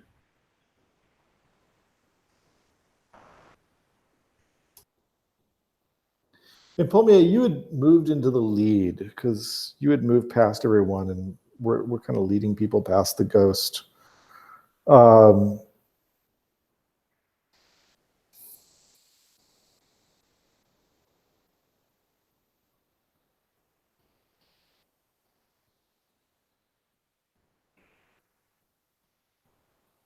in the middle of saying, friends, what brings you up here? Are you lost? And she introduces herself. Her name is Arazu. And then she just stops and holds up a hand. You know she is profoundly evil. Pulmia,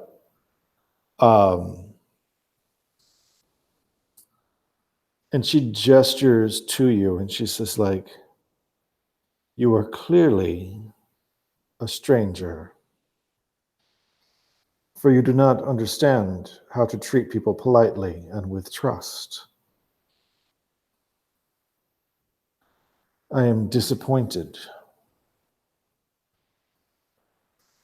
And she crosses her arms and looks at you. Her mask is off.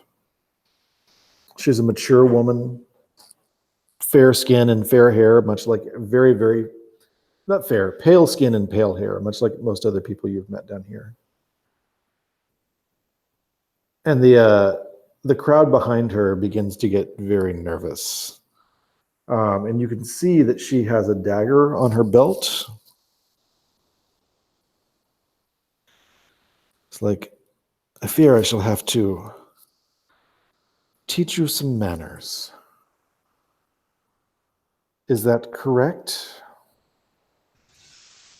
I think I'm going to say, oh no, I can vouch for the quality of my education, and I'm going to throw an oil bomb at her.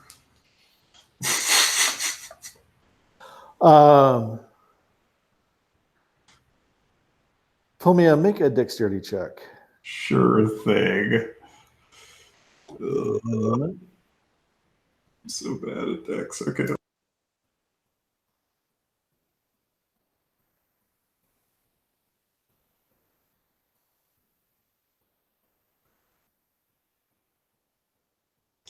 I pass. 6. 6.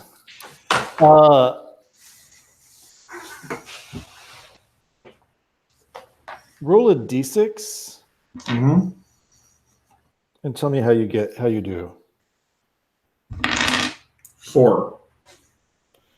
Her robes go up in flames and start to smoke and cast fire, and she begins to scream as her followers begin to reach for their the knives, the long knives at their belts. And what are the rest of you doing? Is there any area damage for that? Like, does anybody else get caught fire? One sec.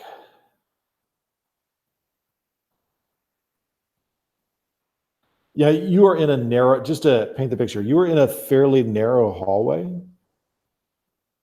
So her followers are lined up pretty tightly, 2 by 2 behind her.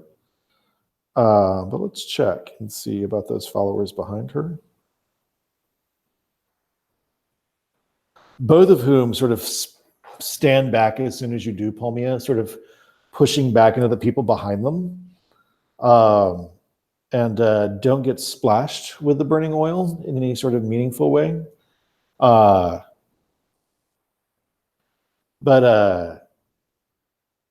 then start to move like they're getting daggers out. What are you doing? I think Dennison's just getting his bow and arrow out and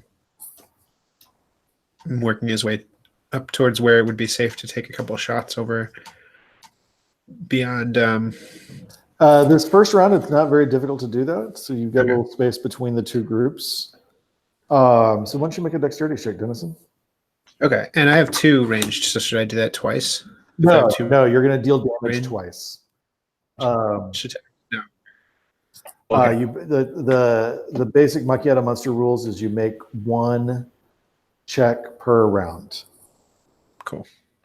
Okay. Oh, I'm rolling against 12. I get a 4, so I pass, needing a 12. And Who are you targeting?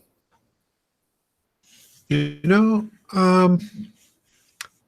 feel like Arzu is probably going to fall shortly. So I'm going to target the closest ones with knives, drawing their weapons. So okay. So it says D6 for Nomad Bow. So that's my damage. Okay. Mm-hmm. You can check your ammo when you do and add your ammo check to your damage on both or either. Oh, okay. So roll a D8 with those. Okay.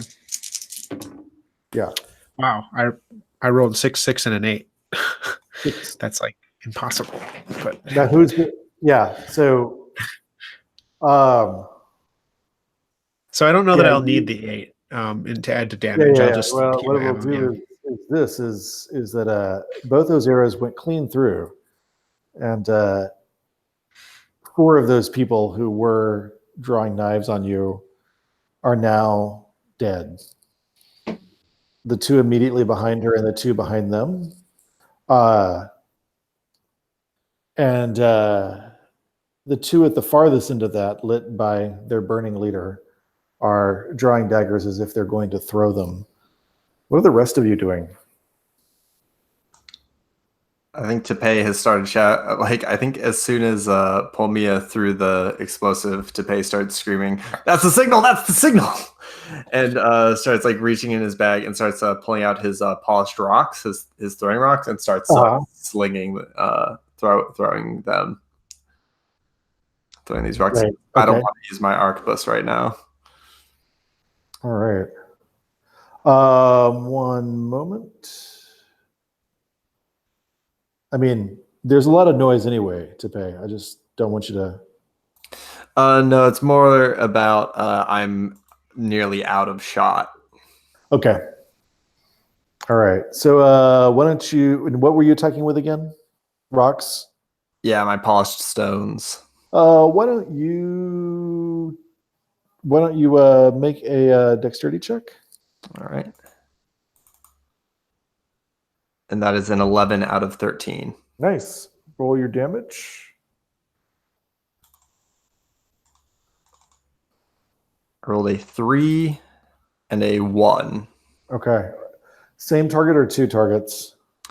The two targets, or actually no, same target. One of the guys who are prepping to throw their dagger. All right. So one more of them goes down without their dagger raised. The other one hasn't raised. What are you doing there, Yelnara? I mean, I guess we're throwing stones, so Mm-hmm. I'm going to do the same thing. I have a sling. I'm going to pull out my bag of stones and try and get a shot off on that last. Nice. And Check dexterity. this is 20. Just a 20. Oh man, Out if of 14. it was D&D, this would be so good. I know. Critical success. So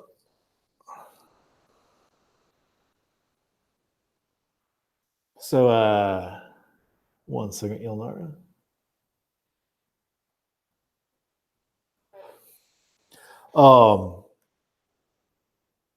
Yelnara, there's a dagger coming at you. I'm going to need you to take 5 damage from this dagger. As it goes straight into your shoulder. I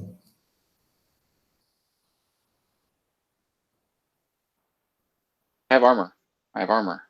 Yeah. Thank you, Zach. So I roll my resource die of a d6. Yeah, roll that d6.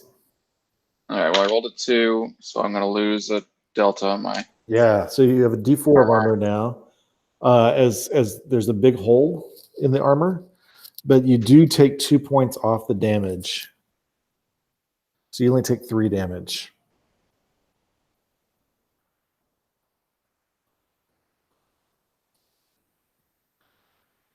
And back up to Pulmia. Oh, well, and we have Borzu.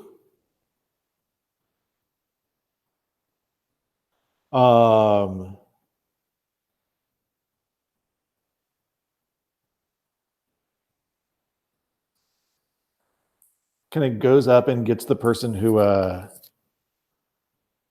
attacked you. Sahar after him and sort of drops them. And then at that point, the people sort of following that, the 6 surviving people, the handful of surviving people, it's hard to get a firm count, even when I spoil it, turn and run. Screaming down the hall. Are you doing anything as they try to run screaming?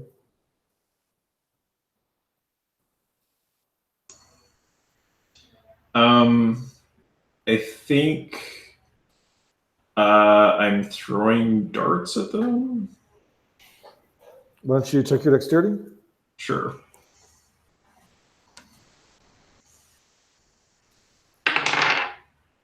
That's a fail. Okay. You get the dart out, and she surges towards you and hugs you for 4 points of damage, minus any armor there, Pulmia.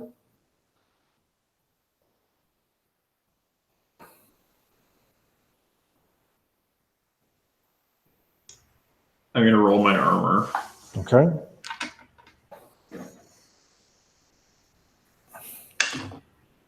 I got a 3, so it's broken. Oh wow, yeah. So your armor is broken and not useful until you get a chance to repair it. Yeah. But you do take 3 off that total damage. So I take 1 damage. And this woman is hugging on Pulmia as she tried to throw darts at the fleeing people. What are the rest of you doing?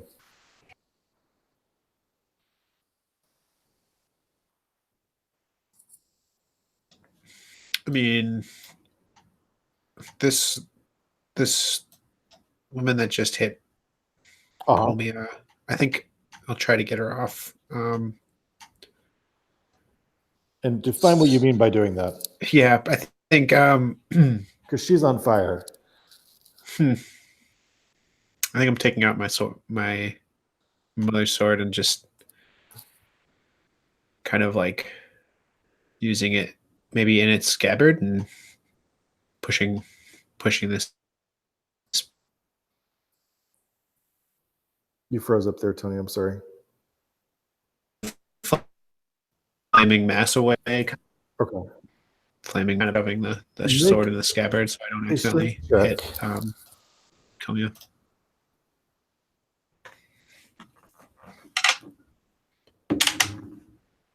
I fail. I got a 16 out of 7.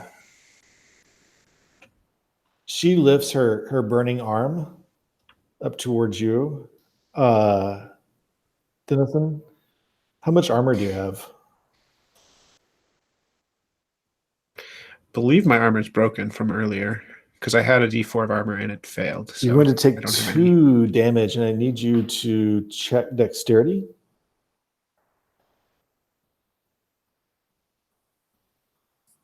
Okay, just a moment.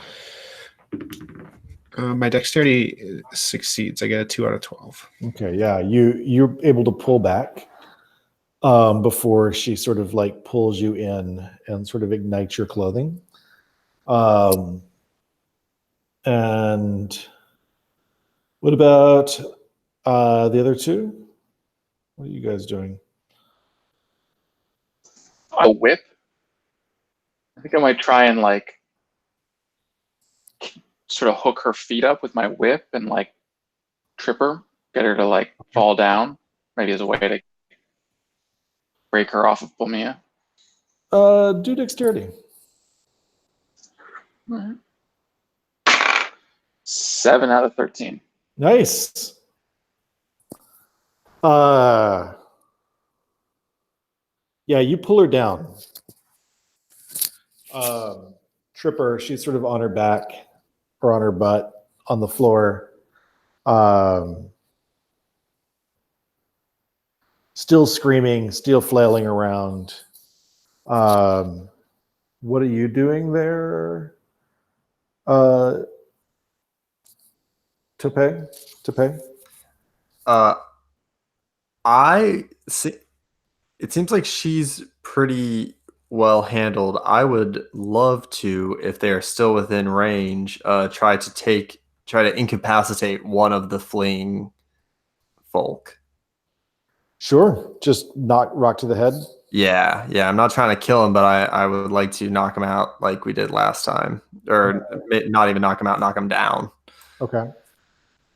Let's do a dexterity check. Oof, that is an 18. That's a fail.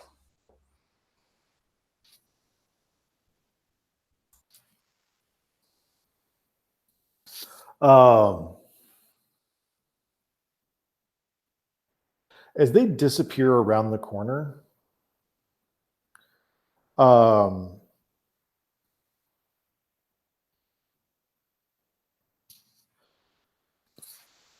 rock sort of bounces back at you off the ceiling for 2 damage.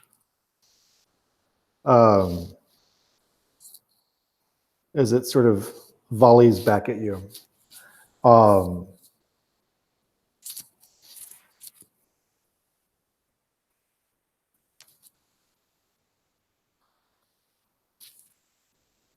Are you guys going to order your retainers to go after them, or?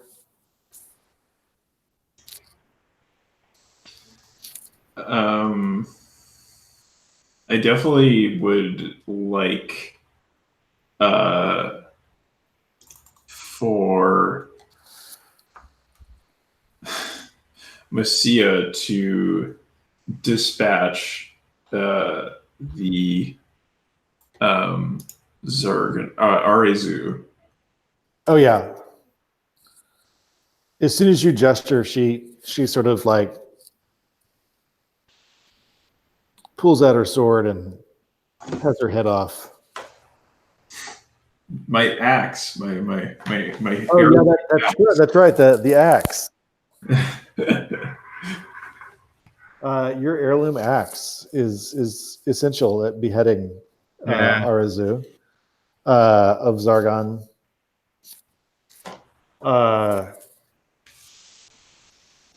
And it looks like the cultists are getting, or the other Zargonites who were following her, the 5 or 6 of them that were there, are getting away. They've cleared the corner. And are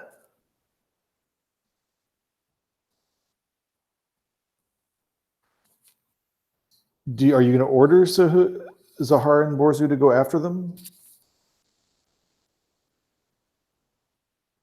What are they equipped with? Both of them have swords, or Zahar has a sword, Borzu has a mace. No, I don't think so. I wouldn't. Okay. Cobra looks at you and says, but they will recognize you and tell that you're here. Well, of course, but there are too many of them to kill with a sword. We got the big one anyway. What are they going to do? Come back with a bunch more mooks? We'll be fine. As I'm like rubbing my snout where my own rock hit me. I say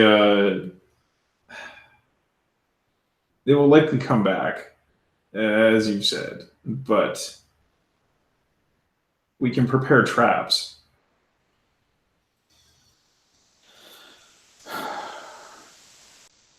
I don't think they'll come back. I think they're going to just tell everyone that you're here and who you are and how to recognize you.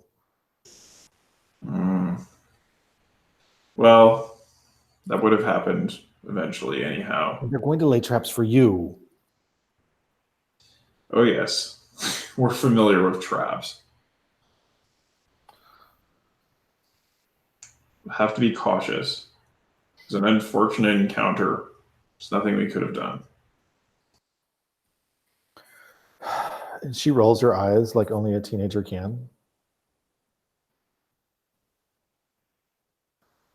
Dennis is actually interested in inspecting some of the fallen here and seeing, are any of their armors, are we able to like loot and take any of their? They have the mask. They weren't wearing any armor.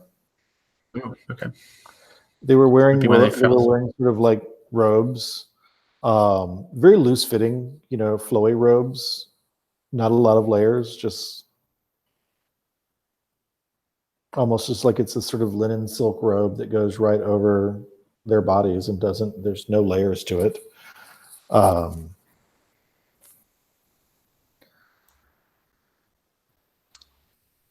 think Tapay might go to the ornate mask, especially if Cobra's talking about how they're definitely going to recognize us.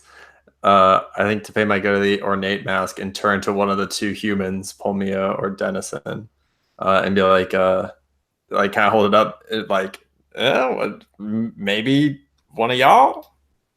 Thank you. Yeah. I mean, I'll try it will need to be buffed because it's got scorch marks on it. Yeah. Well, but it would fit it would fit either of the humans. Do you have any strong feelings about it? Pulmia is like, nah, I'm not wearing that thing, because yeah, I think she says that woman was profoundly evil. I don't think there's anything auspicious about wearing something like that. You're not gonna catch it, Pulmia.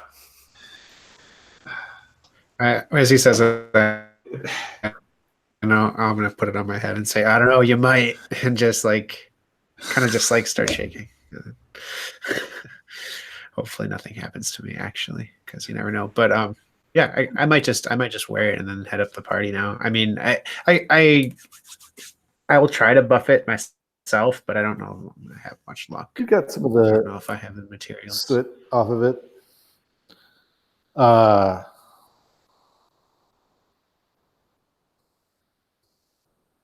And you're walking now in front, Dennison? Yeah, I think you will. Is that an armor piece of sorts, or should I just note it in my gear? No, you just note that you have a high priest mask. Thank you.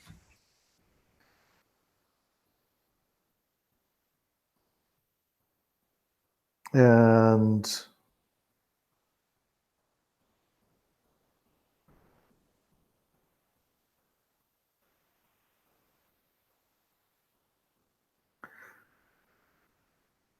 you go around the corner to room 27, where they lead you in. One second, let me get the...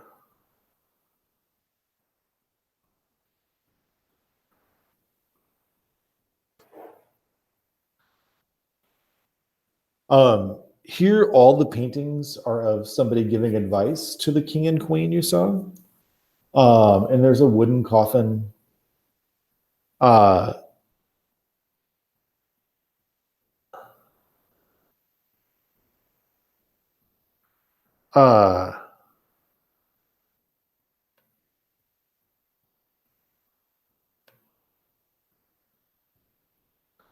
And there's an open trap door in the middle of the floor.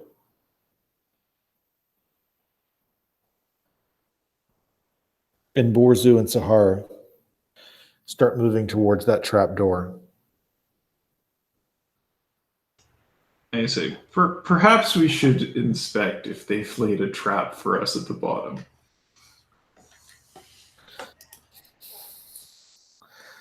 And Sahar is like, they were moving very fast.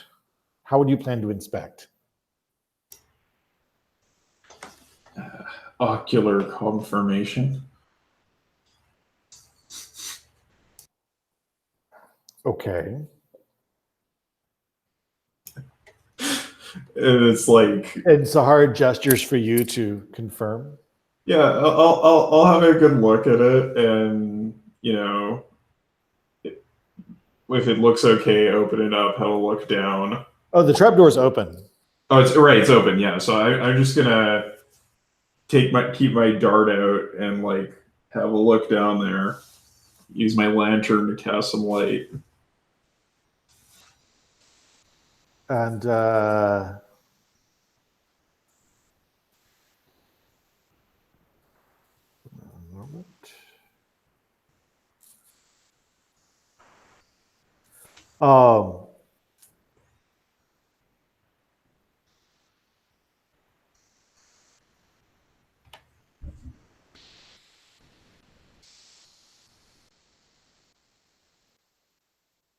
there's an open door down there.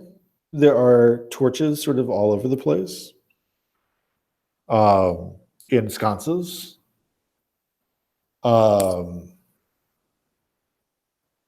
Both in the room at the base. It's a small room that the ladder goes into, and all in the room beyond the door.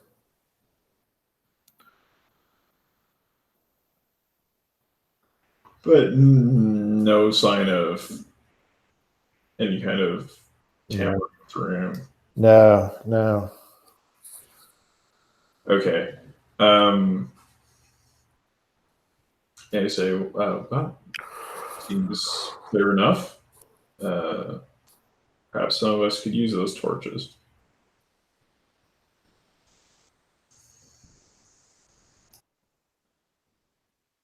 Are you going down first, Pulmia? I kind of feel like I'm obligated to this point. Although it's not a good idea. It's gonna kind of like look around, sigh, start making my way down.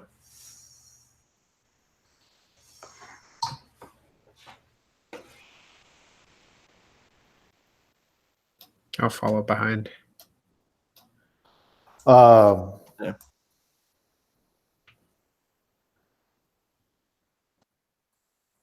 Give me one moment. Brief, quick moment.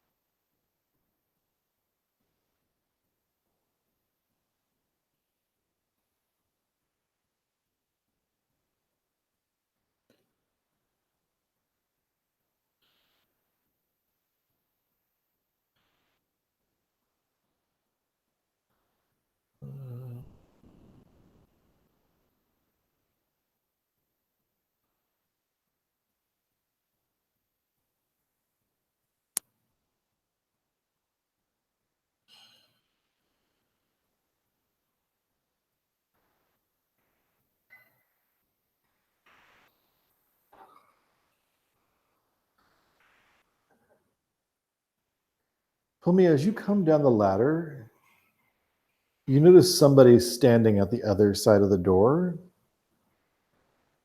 kind of trying to be subtle and clearly trying to catch your attention. It's a woman in a green robe with a bird mask on, and she's got a purse of some sort or pouch of some sort that she's holding kind of close to her chest, and she's eyeing you, and she's just like, and just pointing at you. I'm gonna detect evil utter. You don't notice anything about her specifically. You can check your wand again. Sure.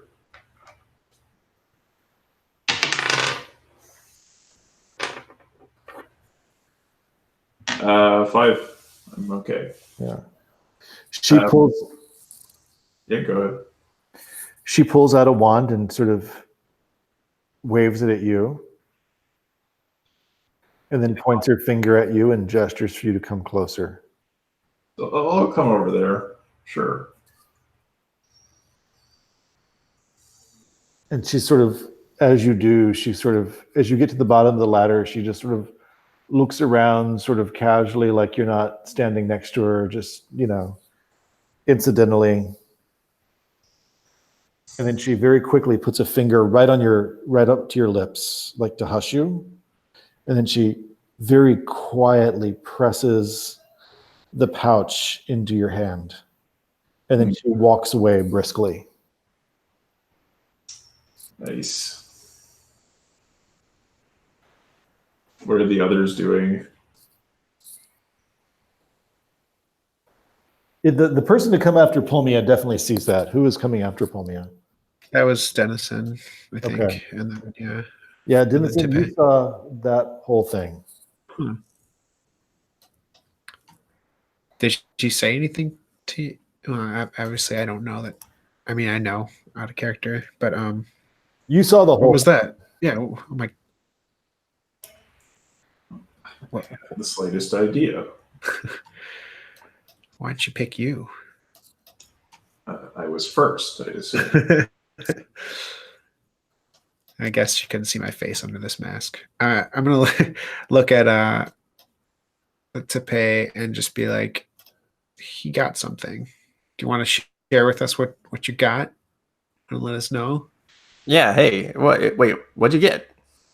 I like throw the pouch over to you. Yeah. I think I throw it over to Tapay. And I'm like, look for yourself. I have no idea. I think Tapay holds it for a second and kind of like looks at the And bag. anybody who touches it can tell there's something powdery inside it. Kind of a gritty, granular powder.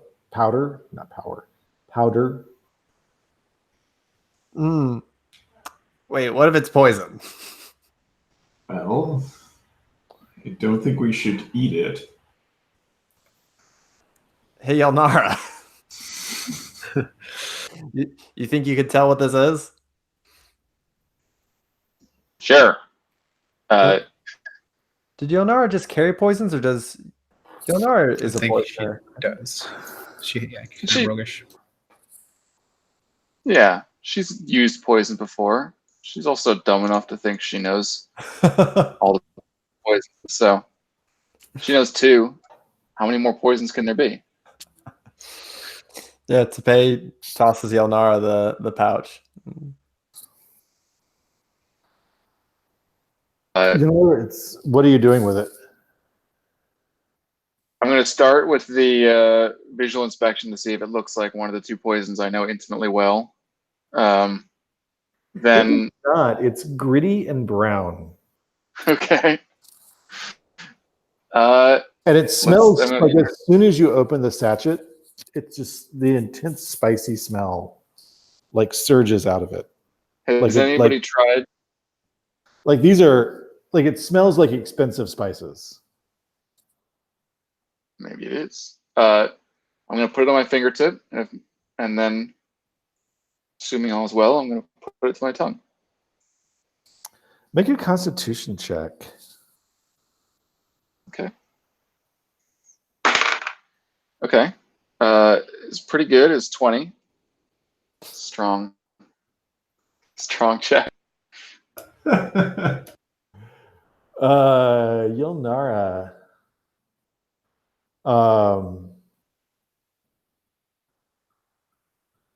It's been good, y'all. It was an amazing check, Yelnara. It was the best check. Everything is as good as it possibly can be. In fact, you may not remember ever being unhappy. At all. Wow. You remember being unhappy. This is not one of your unhappy moments. You are delighted. Like you have never felt as good about a situation as you feel right this moment. And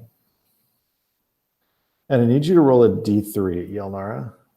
You can just D6 and have it round up. 1. 1. Yelnara, what's a moderately embarrassing, emotionally charged situation that you find yourself talking about?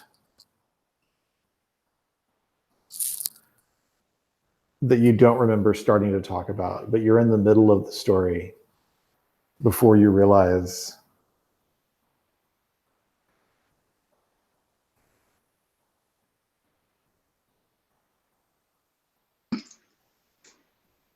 I think I'm just going to talk about like how sometimes when I'm like breaking into like a wizard's tower or whatever, and nobody's there, and I kind of like to arrange everything in like just a certain way, and I like to sort of like dance with the various like pieces of furniture and the statues, and sometimes I'll spend like a whole night just like having my little kind of evening out with a wizard's like furniture. Are you saying this in common? I'm saying it in whatever language the person next to me speaks. So if I'm closest to one of the Sinicidians, I'd be speaking in Sinicidian. One moment.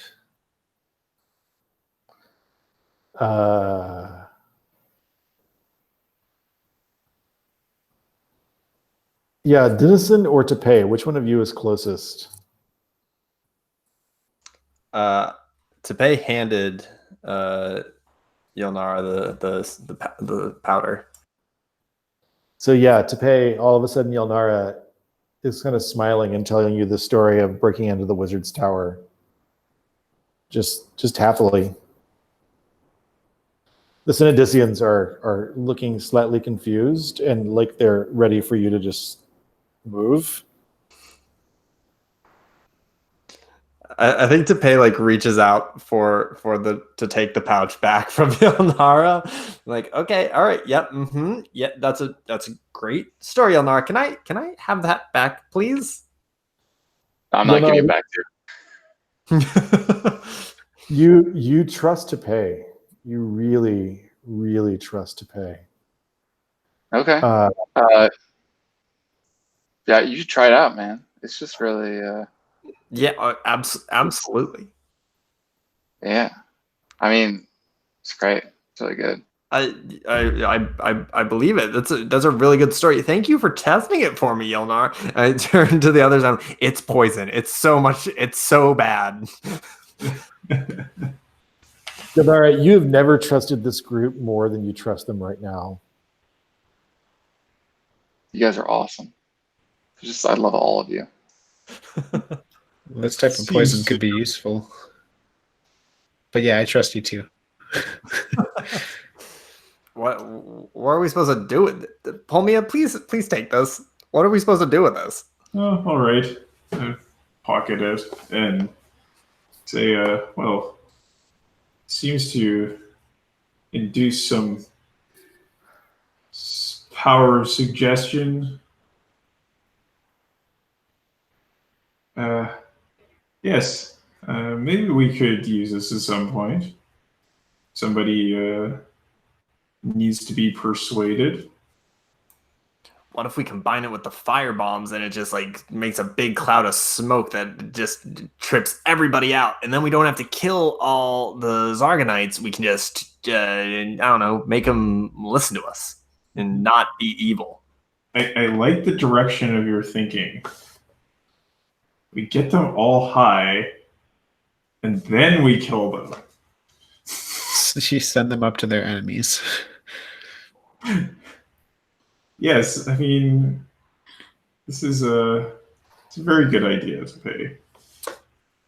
Or maybe we just use it on that the Drew guy, and we get him to, I don't know, stop sacrificing people. And I don't know.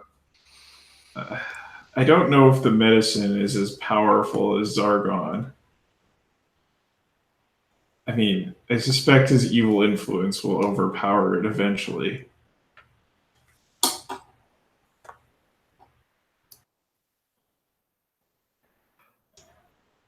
I'd like everyone who isn't Pulmia to make a wisdom check.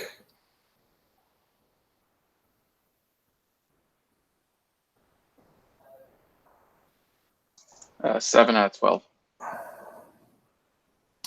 Got 3 out of 12. Out of 9, so I pass. 14 out of 11, so I fail.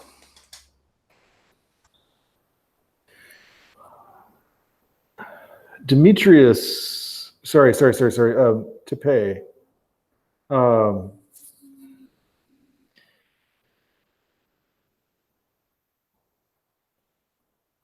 You have this flash of memory that as people start talking about poisons and using the poison in a bomb and things like that, you have this flash of memory of standing in front of your brother, your human brother, as you're both wearing the mask of Usamigaras.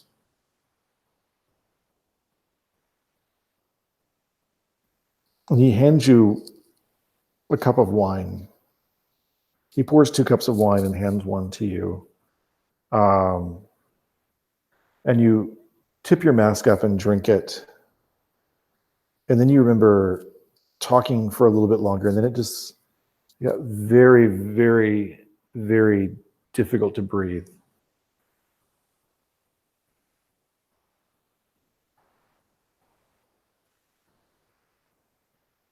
And you have this very sudden memory of sort of being on the floor, coughing, gagging as your brother stood over you and watched.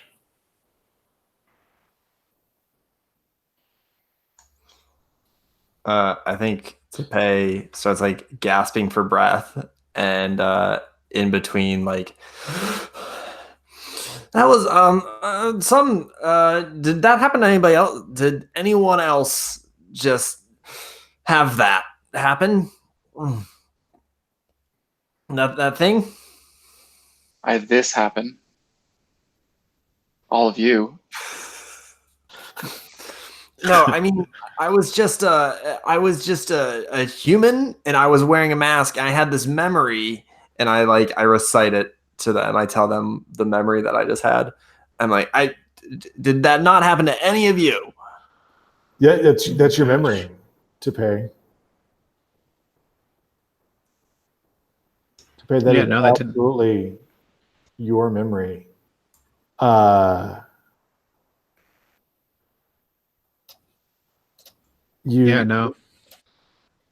This is your chance to confront your brother and to help other people confront your brother and stop your brother's evil.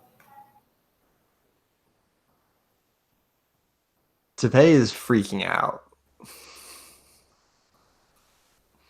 How Tapay does Tapay feel?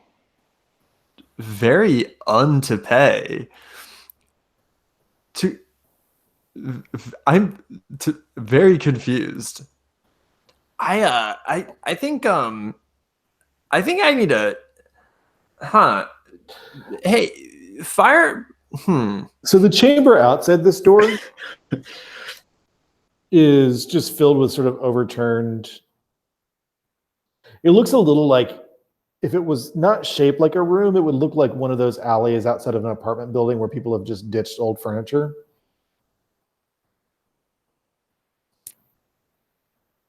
It's got a bed and some cot of some sort, some old tables, and everything's just sort of like stacked against a wall, kind of haphazardly. You are in 44 looking out at 45.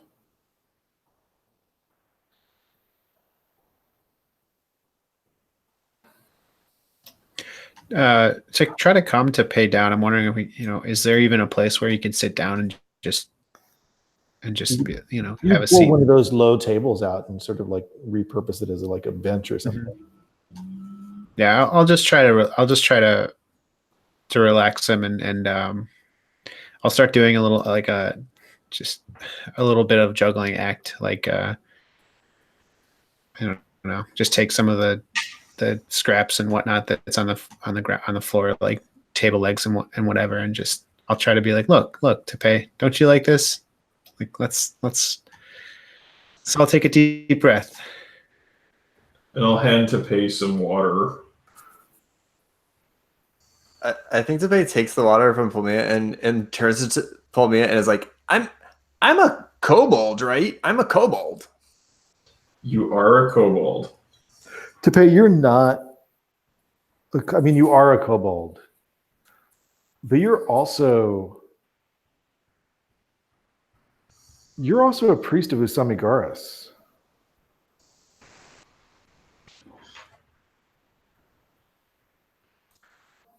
But I'm also not a kobold, right? I'm a human too. I've always been here. I've always been here, right? Tapay, you can make a wisdom check as if your wisdom is 16. I can. Okay, interesting. I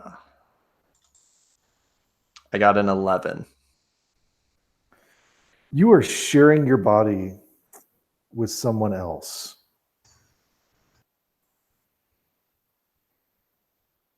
Oh, okay. All right. Oh, weird. Hey, remember remember Demetrius and his evil brother who we're gonna go kill? I think Demetrius was the evil brother. Oh, you hear that voice specifically in your head. oh shit. Oh, okay. And No. then you realize you said it out loud. Okay. All right. Huh. There's a ghost in my brain, I think. They're gonna cast Detect Evil and Tapay. Please do that, please. There's nothing evil in Tapay. Yay. They say, well, at least you're not evil. So I think the evil. All right. So here's the thing. There's a ghost in my brain, and the ghost is the ghost of the Usamagaris priest that Demetrius murdered. Because I remember being murdered, which is, let me tell you, that's a trip. Wow. I'm very sorry. Very sorry to hear that. I'm afraid I'm not an exorcist, just a geomancer. Yeah, I wonder how long. Let's not think about this right now. This And the geomantic properties of this room, very bad.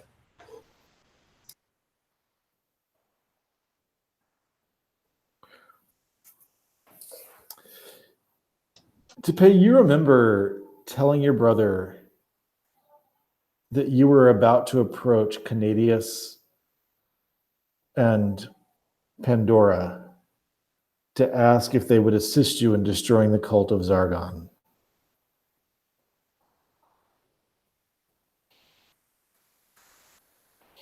And that's when your brother made the toast.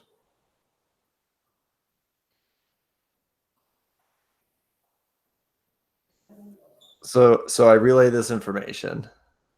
What is my brother's name again? Demetrius. Your name is Darius. I mean, your name is Tapay, but your name is also Darius. Okay, so I have the ghost of Darius, and Demetrius is the evil one. And so yeah, I confer that information. I'm like, all right, so Demetrius was gonna fight. He was gonna do what we're doing, and then Darius. Wait, shit, am I getting that confused again? No, Darius was gonna fight. Demetrius killed him. So, do you know anything about Demetrius we might use? I think before anything else, I think one thing that sort of burst from your lips, Tapay, before you can stop it, is that the word Zargon is not a god, and you say it in Synodician.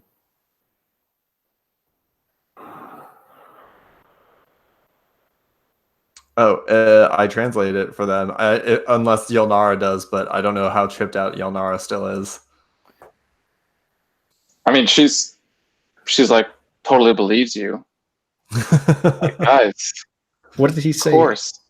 What did Tapay just say? Zargon's not a god. What are you? Not a god. Tapay said it. What did he really say? Is that what you said? I mean, yeah, it just kind of slipped out. Zargon's not a god. I think like Tapay like puts his fingers on his forehead and is like trying to think or communicate with Darius. And it's like, what is Zargon? Could be someone we can kill. Could be something like that. In which case that'd be helpful. A demon is my guess. And Darius tells you something that can, I think, something that can one day die.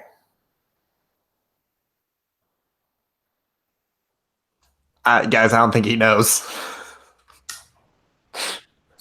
Well, at least Zargon can be slain.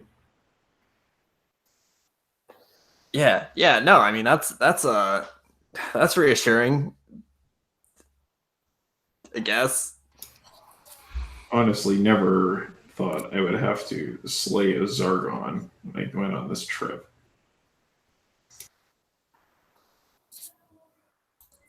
Just think of the tenure. Did they give tenure to Godslayers? Yeah, for sure. There's a ghost in my brain. I think Pulmia just sort of like goes and sits down on one of the random assorted pieces of furniture, drinks some water. Right. I think like Dennison is just like looking at his armor, like got holes in it, and just looking at his companions, just being like, "I guess I made out all right. You guys are wounded in your head. It's like you took a hard fall."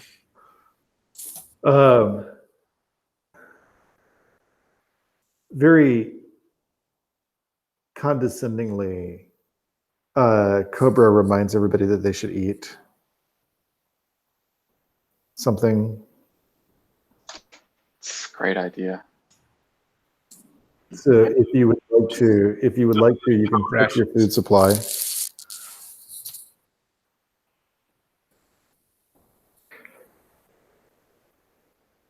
If you get 3 or less, it goes down a step, but no matter what you get, you regain that many hit points.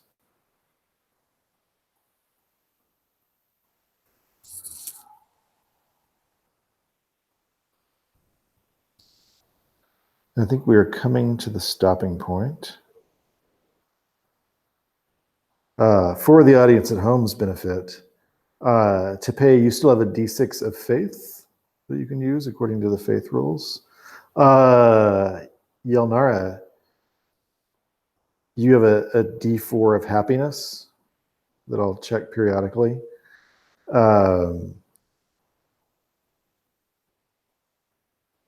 And several dice of that really lovely smelling herbal or spicy powder.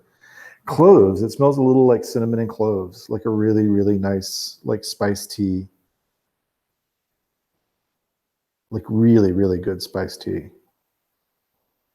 I think Pulmia or Tapay is holding the Yeah, I think it was Pulmia. Yeah, like everybody can smell spices. it.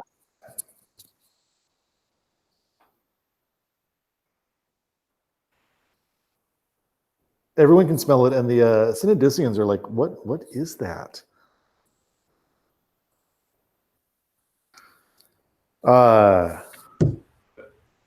Can I try to identify it? Sure. Why don't you roll intelligence?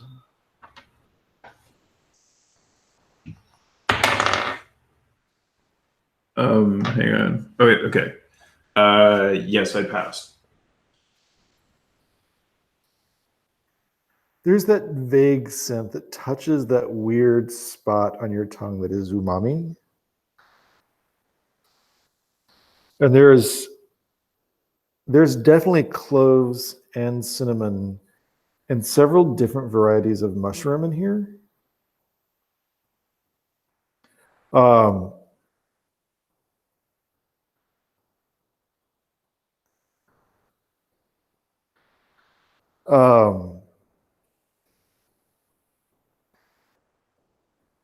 It's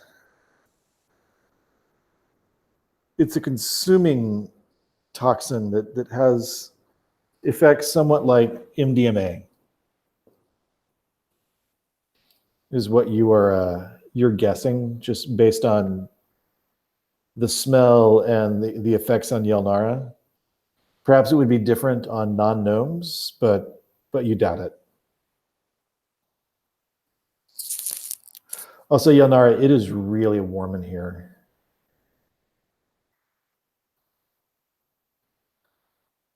It's really, really warm.